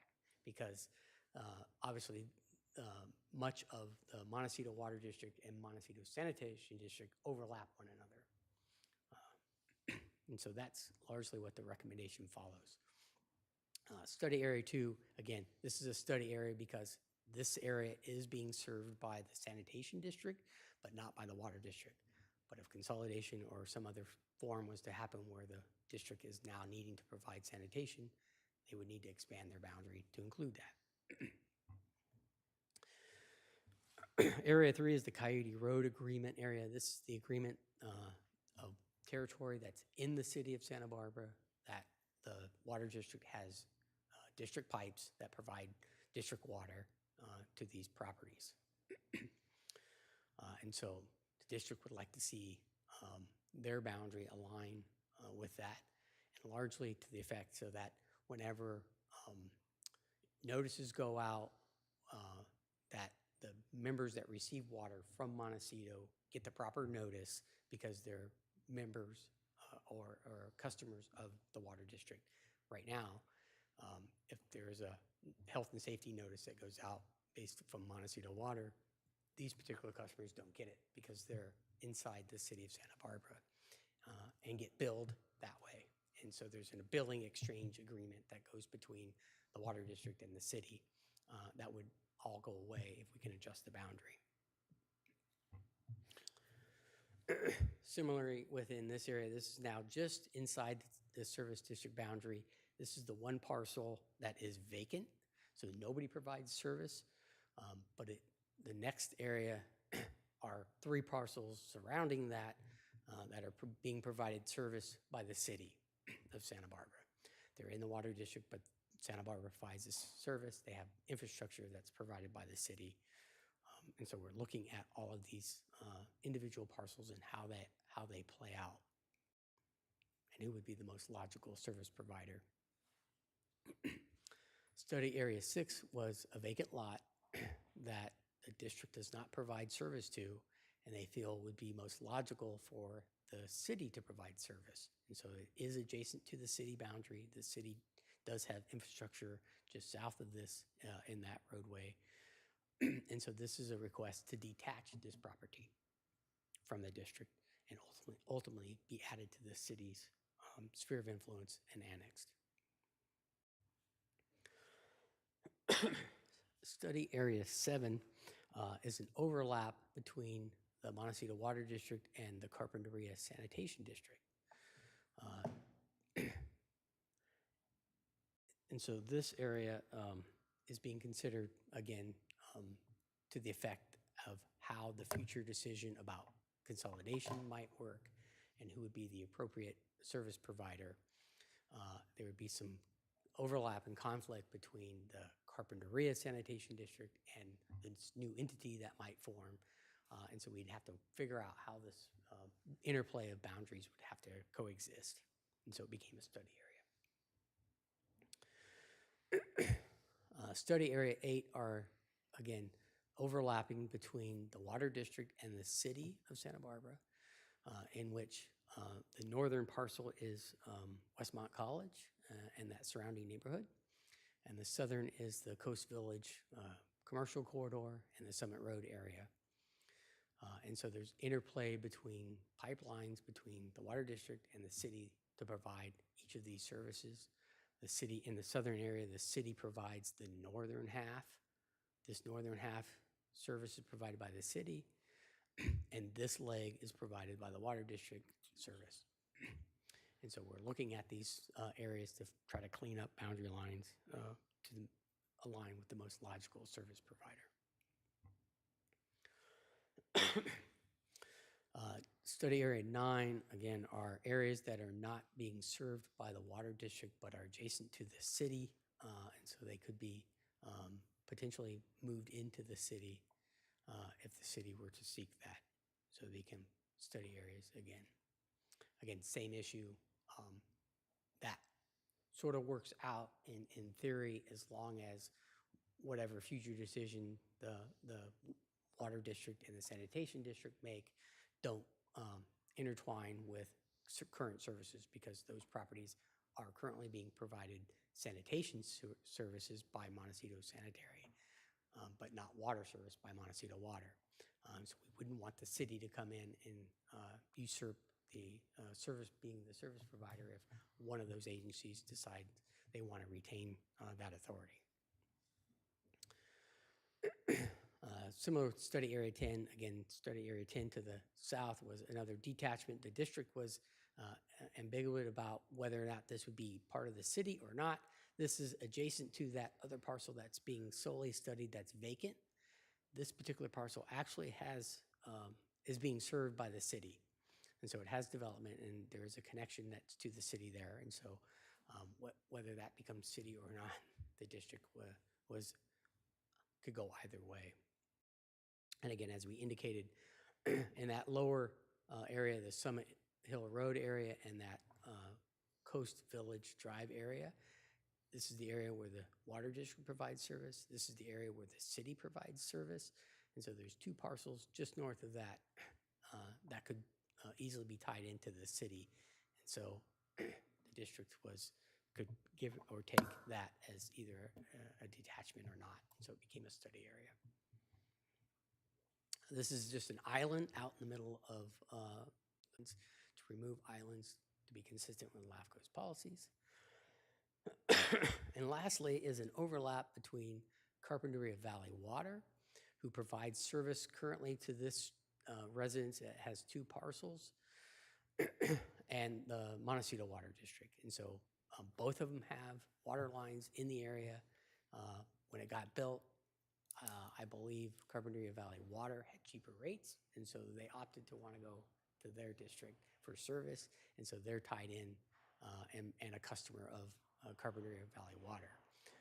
And so the recommendation is if that's working for everybody, then we can simply just adjust that boundary line to include those two into the Carpinteria Valley Water District and take them out of the Montecito Water District.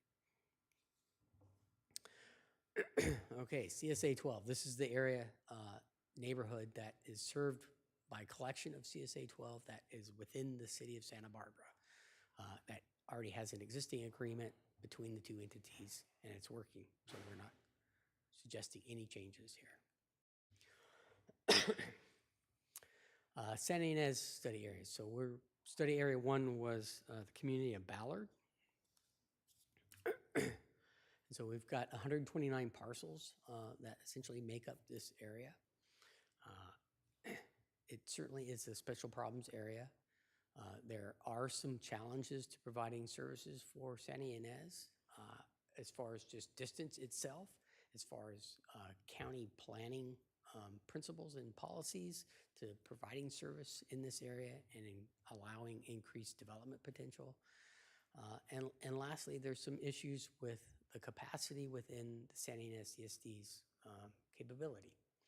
So obviously, Santa Ynez CSD annexed a very large western portion in recent time. And when they annexed all of that territory, the analysis basically outcomes is that the capacity rights that they have to the solving treatment plant cannot sustain all of that development that currently resides within their boundary. Not that all of it needs service today, but they will need to plan for capacity to reach their full potential to include all of their territory. Adding this particular community or adding Los Olivos just adds to that burden of resources that the CSD would have to increase, barring all of the other challenges to being a bit more remote and getting pipelines to that to these areas. Again, this is the Los Olivos Community Service District, so certainly we heard the advancements and all of the work effort that CSD is doing today. We think they should just stay as a CSD and continue to pursue their plans to put in a treatment plant and not really become part of Santa Ynez CSD. This is Janet Acres and sort of further west of the CSD territory. Again, all of this is part of the special problems area. Janet Acres itself, which is just primarily this lower half swing of territory, is within the city of Solvang's sphere of influence. The commission has authorized now a third out-of-agency service agreement to allow the CSD to provide sanitation sewer, as they have pipelines that run already along and adjacent to this area that flow to the city of Solvang's treatment plant. And the city of Solvang, in all three cases, have agreed that the CSD would be better suited.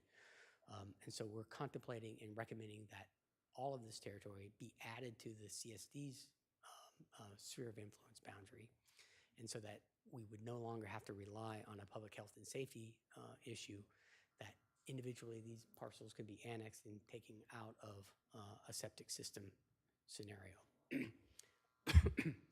And with that recommendation, in light of that, I told you that the CSD already has some capacity limitations. If we're already expanding it in this area, it's less likely that Ballard or Los Olivos would be able to be added if they're going to take in the Janet Acres and West West San Ynez territory.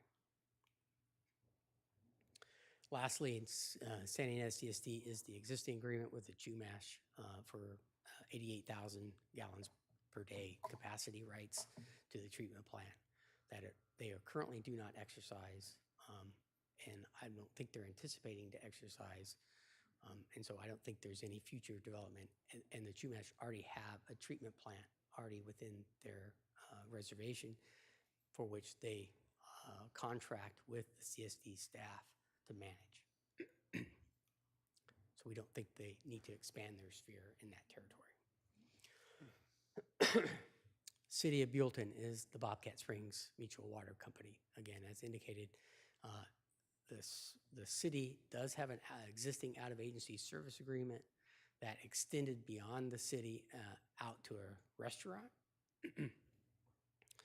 So they do have infrastructure in the area, but whether or not the capacity and the opportunity to provide that further out for the Bobcat Springs area is undetermined, and certainly is not adjacent or feel like it would be an extension of the city limit line.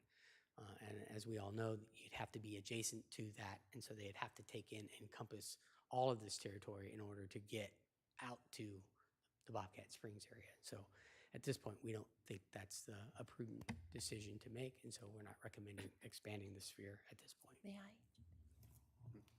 I?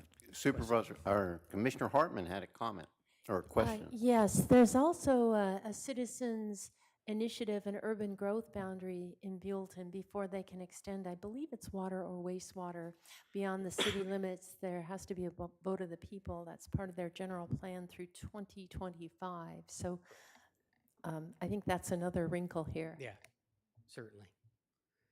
Yeah, and all of those issues the city will obviously have to take up if the residents of Bobcat Springs continues to pursue a need for service. And so we'll leave it with the city to iron out the details of that and give LAFCO an update if anything progresses to a point where service is starting to look like it might be contemplated. But for now, we're going to pass on that for expansion. These are the two, excuse me, these are the two areas that were recommended for detachment from the Montecito Water District that became Study Area 1 for the city of Santa Barbara. Parcel on the left is the vacant parcel. The parcel on the right is the parcel that's already being served by the city. Again, this is the area, the two parcels just north of the overlap of the Summit Hill Road area and the Coast Village corridor area. These two parcels could likely be easily served by the city. They're being contemplated as study areas. As I indicated, all 5 of these study areas are common study areas to the Montecito Water District. As we decide what is appropriate for the water district, if areas to be detached, the logical service provider would be the city, as they're the adjacent agency to that. But largely that depends on the outcome of any consolidation effort or expansion of powers for the district. Excuse me. Mr. EO, I'm going to have a point of personal privilege and ask the vice chair to take over for approximately a minute while you continue.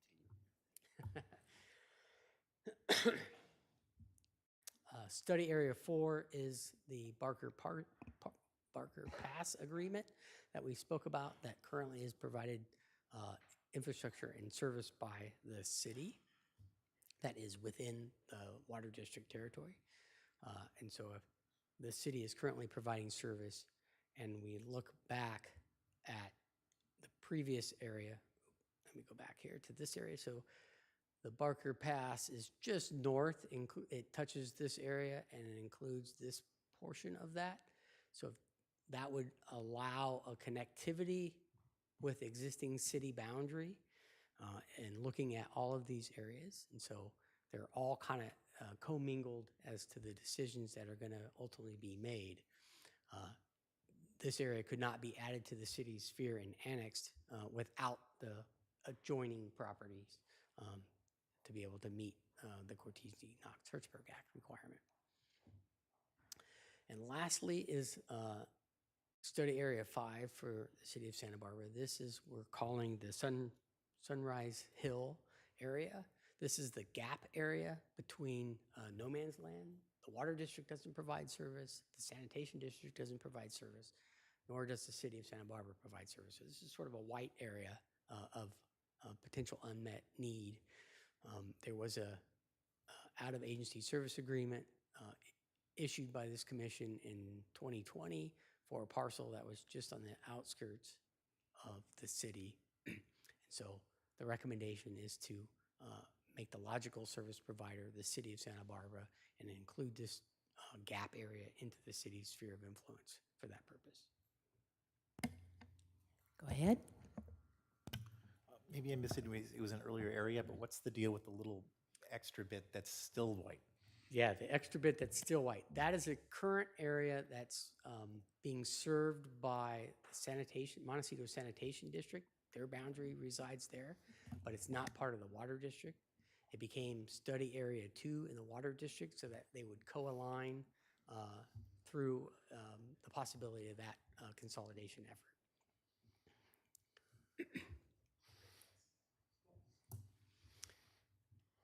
City, excuse me, City of Santa Maria is the Ray Water Company. So this area has already received a public health and safety threat and letters from environmental health and water agency, state water agency, to be sought for service by the City of Santa Maria. So the City of Santa Maria is going through that exercise and will likely present an out-of-agency service agreement in the coming year to Lavco for that. And so in anticipation of that, it is an area that could easily be annexed. It's adjacent to the city. The only gap between that is right-of-way. And so the map and legal description could easily be written so that it's all adjacent and it could be annexed into the city rather than just an out-of-agency service agreement. With that being said, as we understand, out-of-agency service agreements are much easier and quicker to get than annexations, just due to the process, particularly a needing of a survey of map and legal description that meets the criteria of LAFCO and the state. So there may be an interim fix to allow the out-of-agency service agreement so that they get proper service and healthy, clean water with a condition that it be annexed within a certain time frame, 1 or 2 years. That seems reasonable for the city to be able to get through that process in a reasonable time frame. So adding that sphere would be a precursor to that annexation. Study area 2 within the city of Santa Maria is this existing service agreement for this once upon a time chicken farm, which is now, I think, under ag use. But the recommendation is not to include that into their sphere. Okay, with that, that's going to conclude all of the maps and all of the study areas that we have. And so to sum up the conclusion of our study, the sphere of influence, as we know, is that probable 20-year horizon of where a service boundary might be for any one of these agencies. It's not a land use tool, it's really a decision tool that help assist where future development might exist. Expanding the sphere of influence does not require the territory to be annexed or any annexation to take place. It just would be a precursor step to that. But it does suggest that it does anticipate receiving some service at some point in time when the time is right. And as usual, it usually involves areas that are much closer to that jurisdictional boundary, which is why many of the recommendations that you are seeing are territories that are immediately adjacent to those existing service boundaries. Why in the In the example of Carpinteria Sanitation, one residential development that's already built out that was on the far eastern side is being recommended is because it's much closer and adjacent to that district, but yet they had another study area that was a little farther out, still built out residential, but was not being recommended because it's not as close and not as easy to provide service. Similar with why Bobcat Springs isn't being added, it's not close enough, why Los Olivos and Ballard aren't being recommended for addition to the CSDs because they're just not close enough to be reasonably expected to receive services. And again, just so that we're clear, for all of the agencies that are being studied, those last spheres of influence were adopted by this commission in the years 2016, 17, and 18. And so for 21 of these agencies, we will be adopting new spheres that will round out their most current sphere boundary for them. The remaining spheres for those other agencies are not being adopted largely because they still have a service review that needs to be completed for other services that they provide. And ultimately, we will adopt those spheres when those service reviews are completed. So just for those of that might be watching at home or playback on this video, service review is a requirement of the Cortese-Knox-Hertzberg Act before we update a sphere of influence, and that's why we undertake these studies and ultimately have to adopt determinations both for the service review and for the sphere of influence when they're adopted. And the service review really is one of the informational pieces that provide the backbone of the sphere decision itself.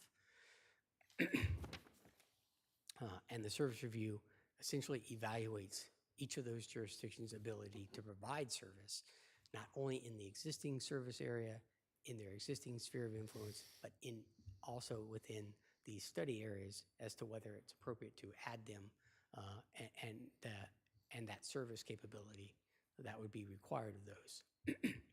And a service review does require at least the 7 legislative factors to be addressed within the service review, and our document will cover that. Excuse me. So to summarize, the sphere is a long-range planning tool. We are nearing to a public review draft that will update the service review.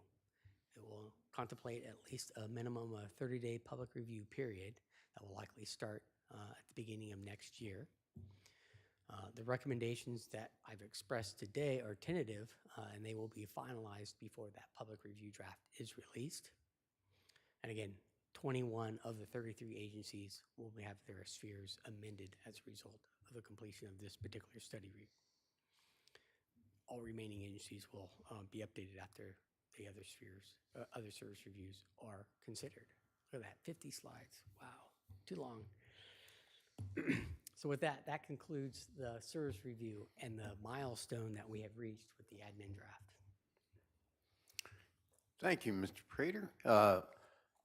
Thank you for your comprehensive and thorough report. Certainly reflects a good deal of work, a lot of maps. A staggering amount of work to go into that. I had no idea. Now, with that, thank Mr. Prater for the hard work. Are there any further questions from commissioners before I ask for public comment? Hearing none, I will ask for public comment. Chair Stark and members of the commission, we have no request to speak on this item. Thank you. That would conclude the public comment, and since there is an information item, no motion is necessary. We will proceed to the next item, which is commissioner announcements and requests for future agenda items. Or into any commissioners wish to make an announcement. So, Commissioner Hartman. I would like to hear an announcement from Commissioner Aceves about his new family member. grandchild announcements are always appropriate. Thank you. I had a grandbaby on September 17th, and she's very healthy. Thank you. Very nice. Congratulations to the whole family. I have a brief announcement. It's the same an announcement I made last month, and it concerns forums that are being produced by the local League of Women Voters of Santa Barbara. There is one this evening. It's actually a live forum. It's the first live forum that the League has had in about 3 years. And it involves the assembly candidates, Supervisor Greg Hart and former Supervisor Mike Stoker are running for the new 37th Assembly District. And we have a forum tonight to which the public is invited to come. Leave your fruit at home, please. And any of it's at the Santa Barbara Women's Club at Rockwood, which I believe is at 670 Mission Canyon Drive, in the general vicinity of the Santa Barbara Mission. Should be interesting. Next Thursday night this one will be on television on channel 71, is it, in Santa Barbara? I think it's 71. The Gadfly channel is 17, and the city channel is 71, or the public channel 71. The League will be doing its pros and cons presentation, in which we will attempt to objectively explain the state ballot measures and couple of the local measures on the ballot. This is an advocacy. We try to present all sides. Any event, that's 6 o'clock, TVSB 13th. Yeah, it'll be the 13th, next Thursday night. Thank you. We will now go. Are there any further commissioner announcements? Hearing none, we'll go to the executive officer comments. Our EO. The only comment I will make is thank you for the acknowledgement of all the hard work and effort. It's tremendously educational, learning about all the different facets of the service provided throughout this county. So it's been fun. It's been a lot of work. With that said, a note, November will be a cancellation of a meeting. I need a break. We'll have to take a break on that. But we are also anticipating bringing back in December, as we move that meeting to Santa Maria, we anticipate bringing forward the Bailey Avenue Sphere of Influence project for the commission to consider.